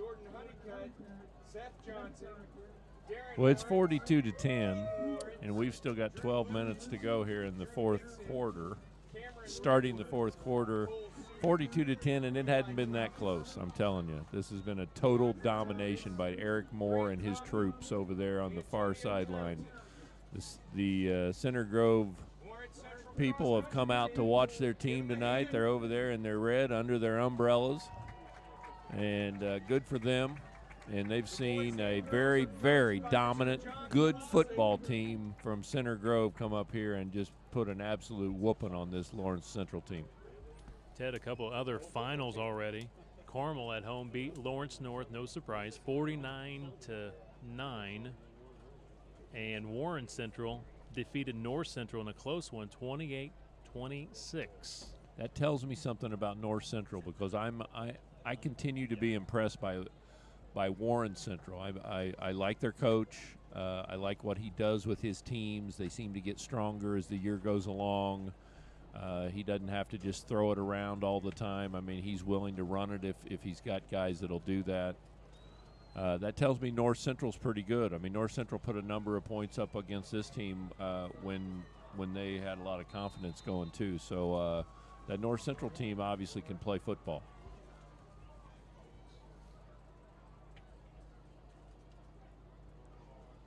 Center Grove with the football, 2nd and 8 at the Lawrence Central 22 to begin the 4th quarter. And Norris gets outside for the first down, takes a big hit at the 10-yard line, picks up the first down. What a run by the Rocket. 12 yards for Max Norris. Well, when he gets outside the contain men, I mean, he picks him up quickly. As fast as he is, I mean, he went in about 5 steps, he picked up about 15 or 16 yards there, and Center Grove now once again in scoring position at the 10. 1st and goal at the 10. Center Grove with 42 points, looking for more here early in the 4th quarter. Titus McCoy gets to the 5-yard line, picks up 5 on first down. Jaron Kirkland in around the ball again for Lawrence Central. 2nd down. Ted, next week the Trojans will make a return trip here to Lawrence, except they'll be taking on Larry North.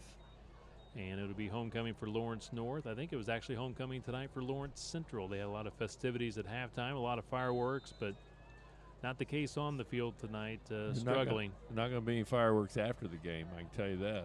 I mean, other than might be some fireworks in all those people's hearts as they drive back to the south side. But Center Grove back here next week to take on Lawrence North, and then following that they'll have homecoming back at Center Grove against Ben Davis. Good run for the Trojans down to the 2-yard line. Actually, they'll mark him at the 1-yard line.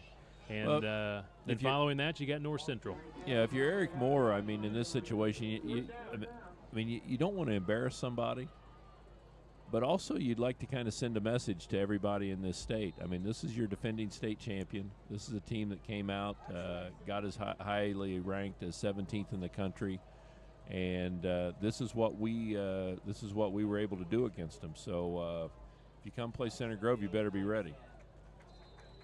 Lawrence Central shooting in there, dropping the Trojans back to the 5-yard line. It was 3rd. Field goal. Then goal from the 1.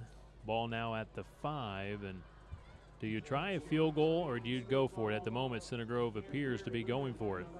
Yeah, Center Grove tried a field goal last week against Pike, the only field goal attempt of the season. Center Grove did not have great protection on that field goal. They got a great push up the middle, and Coach Moore at the moment lining up to go for it. 4th and goal at the 5. Calvert rolls to his right. Looking, lets it go, and it is knocked down. He tried to throw it to the back of the end zone. It was knocked down by the Lawrence Central secondary. He was looking for Matt O'Brien. So a turnover on downs. Correction, ball goes over on downs. First down, Bears. With 9:47 to play in the ball game. Center Grove leading 42-10.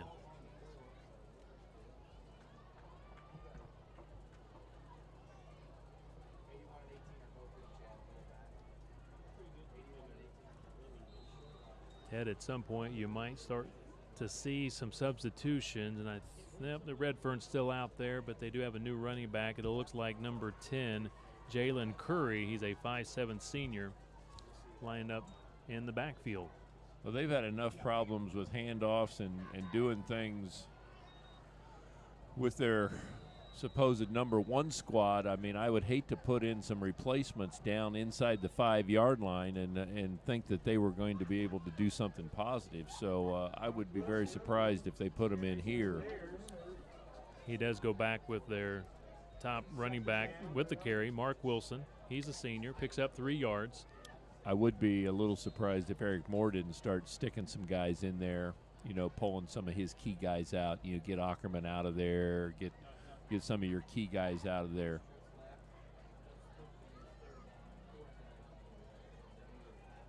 At the moment, both teams still with their primary players in there. Redfern runs the football, takes a big hit. He is slammed to the turf with 8:50 to play in the ball game.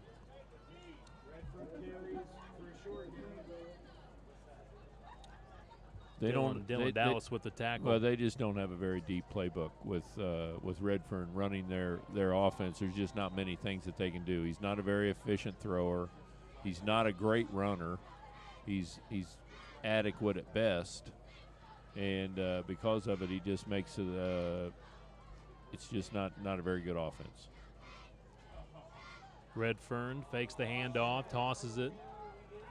And a good open field tackle by the Center Grove Trojans. Ackerman rips it away from Will King and actually ends up with the football in the end zone, but they're going to say forward progress. The whistle had blown. Forward progress had stopped. So it'll be fourth and yards. Two, but they're going to punt. I mean, they're only at the 13-yard line, so Nash Griffin, Ted, he's turned in a good performance tonight punting the ball. He's been the MVP. I'm telling you what, their punter has been the MVP. He's been outstanding. Even on the one they hiked 10 yards over his head, he did an outstanding job on. Let's see what he does here. Also kicked a field goal back in the second quarter from 23 yards out. Pretty good punt here, and Ryan Pendergraft calls a fair catch at midfield. A 36-yard punt by Nash Griffin. That was the worst of the night, end over end, but he's still almost out of his own end zone, kicked it out past the 50. So he did a nice job. I've never understood here. You're a brilliant guy. I mean, maybe you can explain this to me. I mean, when they kick a field goal, they actually take it from where the guy kicks the field goal, not the line of scrimmage. Okay, but when the guy punts, he doesn't get the 10, 12-yard. I mean, he's back 15 yards, and they take the punt from the line of scrimmage. What's up with that? Yeah, I'm with you. That's a good point, Ted. I mean, come on. Here comes Logan Hudson. Takes a big hit here on the corner. Picks up, I guess, maybe a yard, maybe no gain, but, yeah, going to be no gain. Good tackle made here on the edge by Quintez Wright, along with Darren Kirkland. Pleasant surprise for all of us. I don't think any of us had any idea that this was going to be what it's turned into. I came up here fully expecting a really great game, and I was expecting Lawrence Central to play one of their best games of the year, having gotten beat last week for the first time in a year and a half. I figured that they would just be a bear to play against tonight, and instead they've just not did a very good job of showing up. Busted play by the Center Grove Trojans. Flag down. Center Grove looked a little disorganized on that play, holding against the Center Grove Trojans. 6 minutes, 40 seconds to play. 42-10, Center Grove leading Lawrence Central. Ted, Center Grove will move to 5-0 on the season, 4-0 in the conference. The only team left in the mix still undefeated. Coach Moore's won the MIC 4 times, but those 4 times he's always had to share the title, and maybe this is the year that the Trojans can win this thing outright. And, I mean, victories at Warren Central, at Carmel, against a very good Pike team. I mean, maybe the best team we've played all year. Agreed. And at Lawrence Central, your defending state champion, one-time ranked 17th in the country.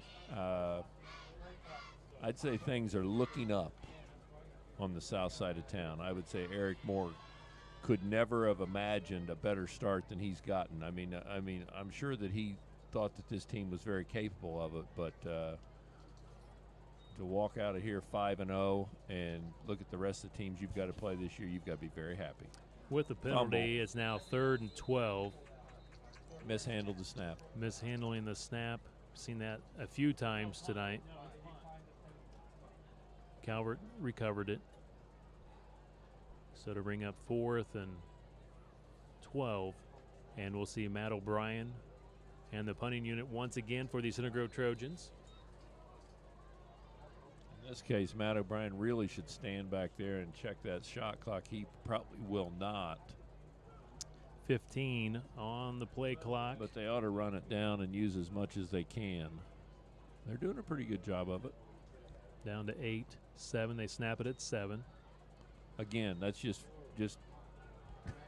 High doing punt. things that they're supposed to do. Takes a bounce sideways. That's interesting.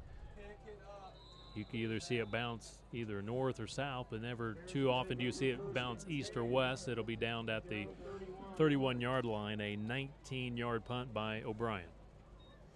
Well, there's 5:21 left. It looks like Lawrence Central's pretty much packed it in. Let's see who they send out the quarterback here. It's still Redfern. They still have their they starters still got him in there. I would say as long as they have their starters, Center Grove will have to do the same with The their last defense. time they had the football, though, they did run it 3 times. They didn't really try to throw it. So I do see Jackson Sodrell here on the right side of the line for the Trojans. So a new player in there for the Center Grove Trojans. And right on cue, Jackson Sodrell makes the tackle. Well, I think the thing I'm saying here is Lawrence Central, they're not throwing it up in the air and taking a lot of time. They're running the football, let the clock continue to run. They're continuing to try to compete in the football game. But, the quicker they can get this over, the better for them, too. 5 minutes to play in the ball game. Caught Pass the short. completed at the 40. A couple of yards short of the first down. That means the clock keeps running. They are in a no-huddle offense right now. 3rd and 1.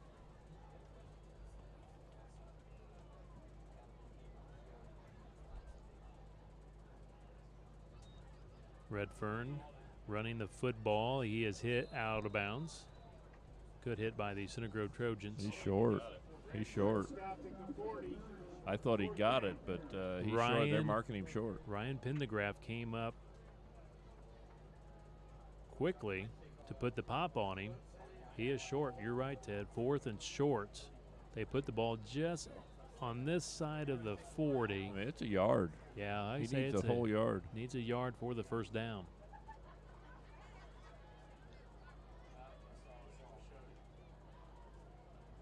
.426 to play in the ball game. He goes under center. He keeps it. Quarterback keeper picks up the first down. At this time, we want to wish Jim Williams and the Center Grove girls golf team all the best tomorrow as they begin sectional play. Can you believe it already? Girls golf. They start like so early in August. Yeah. Their regular season has come to an end, so they'll start sectional play tomorrow.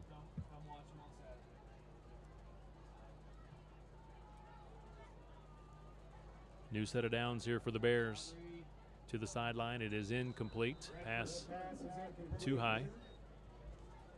Also tomorrow, the Center Grove Junior Varsity football team will host Lawrence Central, and the freshman team will come right back here to play Lawrence Central. So the Trojan football program will look for another sweep. They swept, in week 1, did not sweep Warren Central. The JV team lost.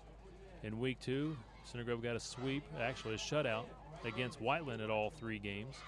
Week 3, swept Carmel, swept Pike last week, and they'll look for another sweep tomorrow against Lawrence Central. A pass caught just inside the 30. Nice looking pass and catch by Kenny Jones, 29 yards.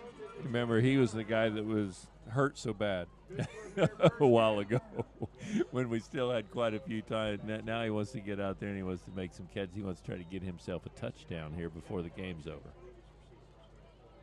Some guys heal quickly, Ted. Yeah, it's amazing. They go right back to Jones. He can't quite corral it. Incomplete pass. 3:50 to play in tonight's ball game. I wish they would keep it on the ground and quit throwing it around because the clock keeps stopping. 42-10, all Center Grove tonight. Trojans, Max Preps has them ranked nationally, number 28. In the Midwest region, ranked number 5. Center Grove at Lawrence North next Friday night before returning home to play Ben Davis in a couple of weeks on homecoming night. King to the 25. Picks up 4 yards.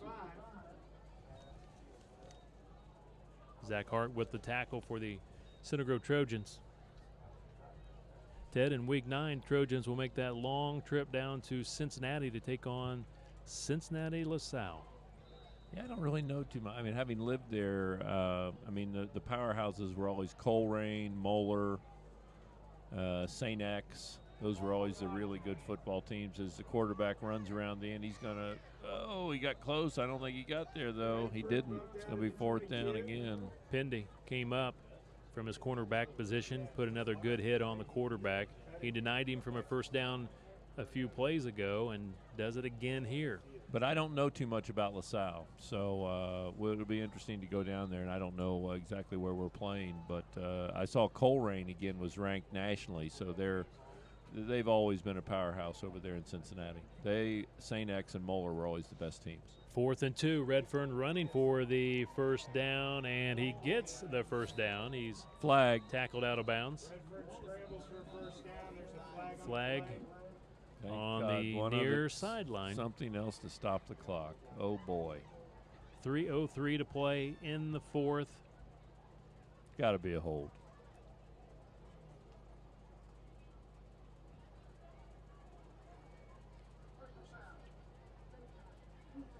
What? 15-yard penalty against the Center Grove defense. Again, face mask against Center Grove. 15-yard penalty. But I don't think it was a face mask on the ball carrier. I think it must have been called on somebody else because I never saw anybody grasp him by the face mask.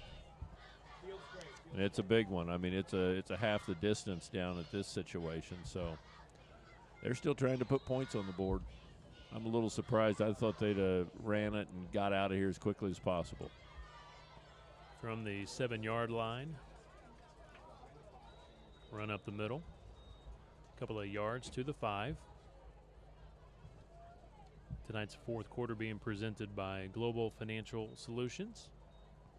Coming up in just a few minutes, we will have our post-game show presented by Allstate Insurance, Bontrager Agency of Greenwood.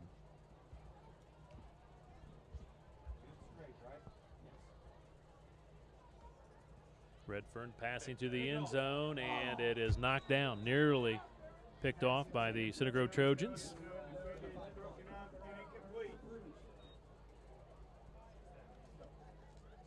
Alex Ackerman, it looked like. Or is that 25? Yeah, I'm trying to catch a number 25. Yeah, that 25. is Zach Hart. Zach Hart. Breaking up the pass. I believe that was Kenny Jones once again, the intended receiver. On 3rd down, running the football and taken down behind the line of scrimmage. Lutgreen with a great tackle.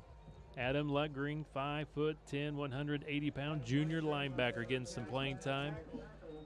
He is not very big, Ted, but boy, is he quick and fast to the football. He can cover the ground. Right there. He can cover some ground.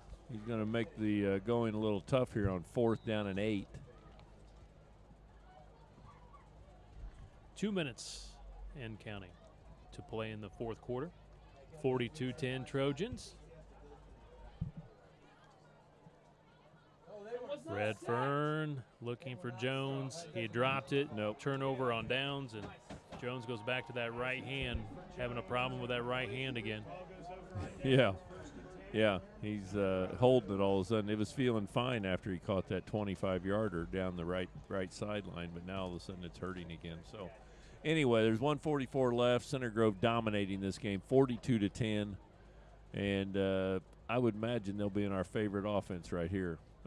Although they're putting Joey in, Joey might hand it off rather than just go into the victory formation. Joey Siderwitz, the backup quarterback, he's a sophomore. We'll see Joey tomorrow run the offense for the Center Grove Junior Varsity squad against Lawrence Central back at Ray Skillman Stadium on the south side.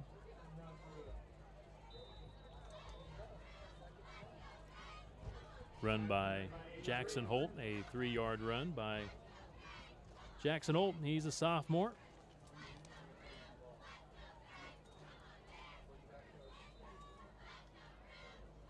Picks up a couple.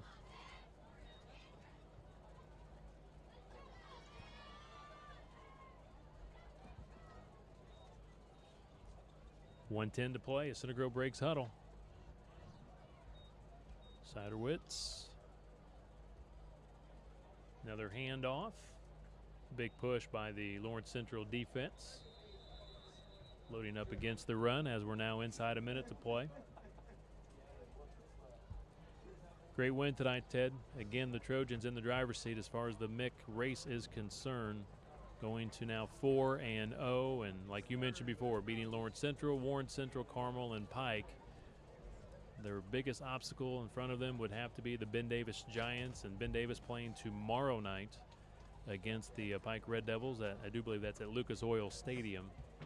And I believe their starting quarterback, Kastner, for Ben Davis, is not for sure if he's going to play tomorrow night, according to their head coach, Mike Kirshner. He's battling injury at the moment.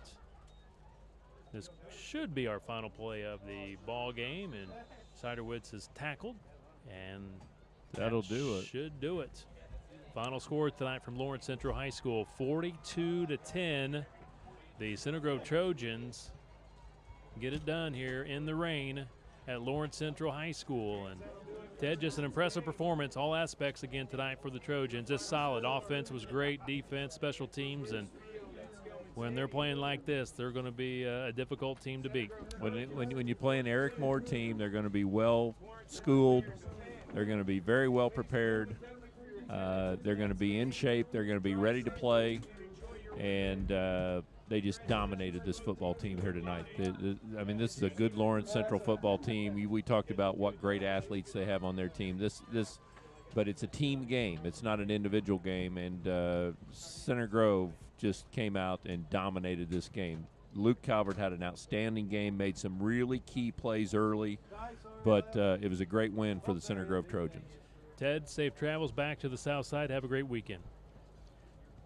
Stay tuned. Coming up next, we will have our Allstate Insurance Bontrager Agency of Greenwood postgame show. Again, the final tonight from a very wet Lawrence Central High School. Center Grove 42, the Lawrence Central Bears 10. This is Center Grove Trojan football.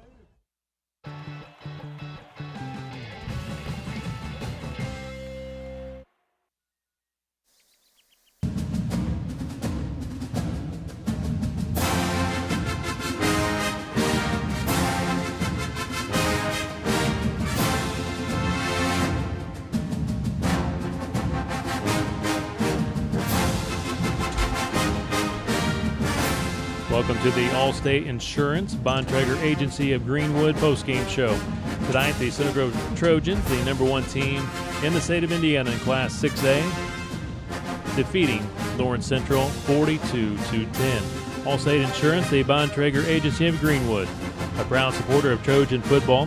Personal financial representative John Bontrager and his family have been a part of the Greenwood Center Grove community for more than 17 years. John provides a high level of service for more than 2,500 customers.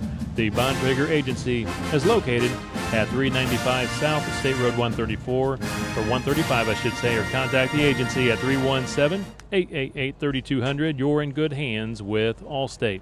Kevin Conrad, Rick Embry with you on the postgame show. And Rick, you've got the statistics in front of you. I'm sure it says quite a bit about tonight's ball game. Yeah, it's just amazing, Kevin, when you look at these stats. And I mean, Center Grove, you know, that vaunted rushing attack had 276 yards through the air tonight on only 12 completions. So, I mean, my quick math comes up to about 22 yards per completion. And you know, we talked about it at half. Luke Calvert was absolutely in control tonight, and 3 touchdowns through the air and 1 on the ground. And he led that team from start to finish. And I think Lawrence Central was just flat out shell-shocked by that Center Grove game, and to put 42 points on the board against that defense that Lawrence Central had with you know, several Division I players on there is just a testament to that offense and obviously the coaching staff for having the team well prepared.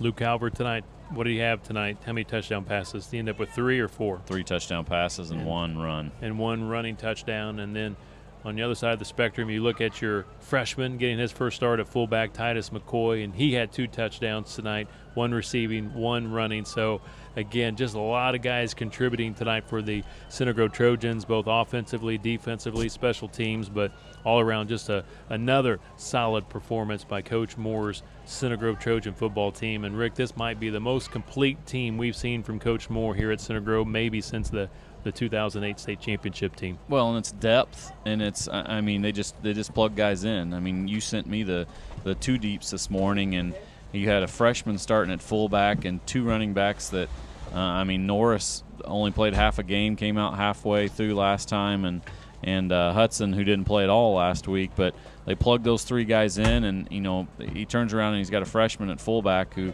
runs the ball 15 out of the 36 times, has 50 tough yards on the ground and another 40 yards through the air. I mean, he just it's the system. I mean, it's flat out. I was on the way to the game today. I was listening to, I think it was 1260 and Jake Query and the other guy on there, and he was just talking about discussions with Coach Moore, and it starts in second grade where they start running the offense, and Titus McCoy doesn't have 1 carry all year, and he comes in tonight and has 2 touchdowns at fullback. But I mean, it all starts on there with Luke Calvert on the offense, and we keep talking about the offense, but I mean, the defense was fantastic again tonight. They've been there every week and just came up with big stops in that front 4. I mean, it's all 11 guys. You got a great defensive backfield, a great group of linebackers, and the front 4 has been dominant all year. Yeah, Lawrence Central struggled all night offensively to really get any kind of momentum. They had a little bit of momentum in the second half early. They came down on their first drive of the second half. They did score a touchdown, but again, just a team that, I think you said it early on in the broadcast, a team that's looking for their identity on offense. We know they can put up some pretty good numbers defensively and play pretty well on the defensive side of the ball, but again, just really struggled offensively. And we found out tonight once we arrived here, they lost their number 1 quarterback in week number 1 against Lawrence North. So obviously Redfern, their second quarterback, doing the best that he can. You got a first-year head coach, and Coach Redmond, he's trying to bring in a new system, so obviously it takes time to learn the new system under the new head coach. But again, a lot of great athletes here at Lawrence Central. They just haven't quite put it all together yet. Yeah, it's sort of like what we talked about that first week with Warren Central is they have the athletes, they have the power, that Coach West will get that turned around, and he has at Warren Central since Center Grove beat them in week 1. You would expect the same thing with Lawrence Central. There's too many good athletes, too many fantastic players on the defensive side, and the offensive side. You have enough athletes out there that they'll get that fixed. I mean, but you're right. I mean, there were several points in the game, especially in the first half, where Coach Richmond was just very frustrated with getting the play calls in and guys going in the right place and all of that, and that showed. But I would expect them to get it turned around. But, I mean, they were absolutely dominated tonight by Center Grove. And, Rick, the Trojans now in the driver's seat as far as the MIC title is concerned. Again, beating Lawrence Central, Pike, Carmel, and Warren Central. In front of them, they still have Ben Davis in a couple of weeks back at Ray Skillman Stadium at Center Grove. That'll be homecoming night. Ben Davis, obviously, always very talented year in, year out, so that'll be a tough matchup. But then the week after that, you got North Central, a team that has had Center Grove's number over the last few years. Center Grove at times has played poorly against North Central, and North Central nearly beat Warren Central tonight, only losing by 2 points. And like I mentioned early on, the North Central team in the computer rankings, despite only 1 win this year, they're still ranked 12th in the state of Indiana. So again, the Trojans will have to continue to play solid football, but they're in a great position right now, undefeated at 4-0 in the MIC. Well, and what you got to make sure is next week you can't give Lawrence North any hope. I mean, you're playing on their field. You don't want to run in a situation where they get a defensive touchdown in the first couple minutes of the game, or you're not moving the ball, or you turn the ball over and it's a 6-3 game at halftime, and then they start believing that they can beat you. You have to come out, you have to be dominant like they were tonight, get up 2 or 3 touchdowns, and with a team with a new head coach over there as well, former assistant at Center Grove, Patrick Mallory, you want to make sure you bury them early, and that's what Center Grove needs to do next week, take care of business, and then you come back home for a couple games before you end the game at Cincinnati. But I mean, it's time to get other kids healthy that didn't play tonight, and then the train just keeps rolling with Center Grove football. Rick, appreciate your help again tonight. Stay dry and have a safe trip back to the South Side. Thanks, Kevin. You too. Tonight's game was produced by Center Grove Gridiron Production, New 5 Creative, and CenterGroveSportsNetwork.com. The executive director is Aaron Holt. Executive producer Matt Murray, production assistant Kyle Johnson, and statistician John Moore. Special thanks to Center Grove Athletic Director John Zwitta and head football coach Eric Moore, and also Lawrence Central Athletic Director Jeff Irwin for their help with tonight's broadcast. Once again, Center Grove beats Lawrence Central here on the road 42-10. Center Grove 5-0 on the season, 4-0 in the conference. Lawrence Central now falling to 3-2 and 2-2 in the conference. Up next for the Center Grove Trojans, they will make a return trip back here to Lawrence. This time it will be against the Lawrence North Wildcats. Friday night at 7 o'clock for another league game. For Lawrence Central, they will be at Ben Davis for a 7 o'clock conference game. Until Friday night, this is Kevin Conrad for Ted Kitchell and Rick Embry saying good night, everyone, from Ray Skillman Stadium at Lawrence Central High School.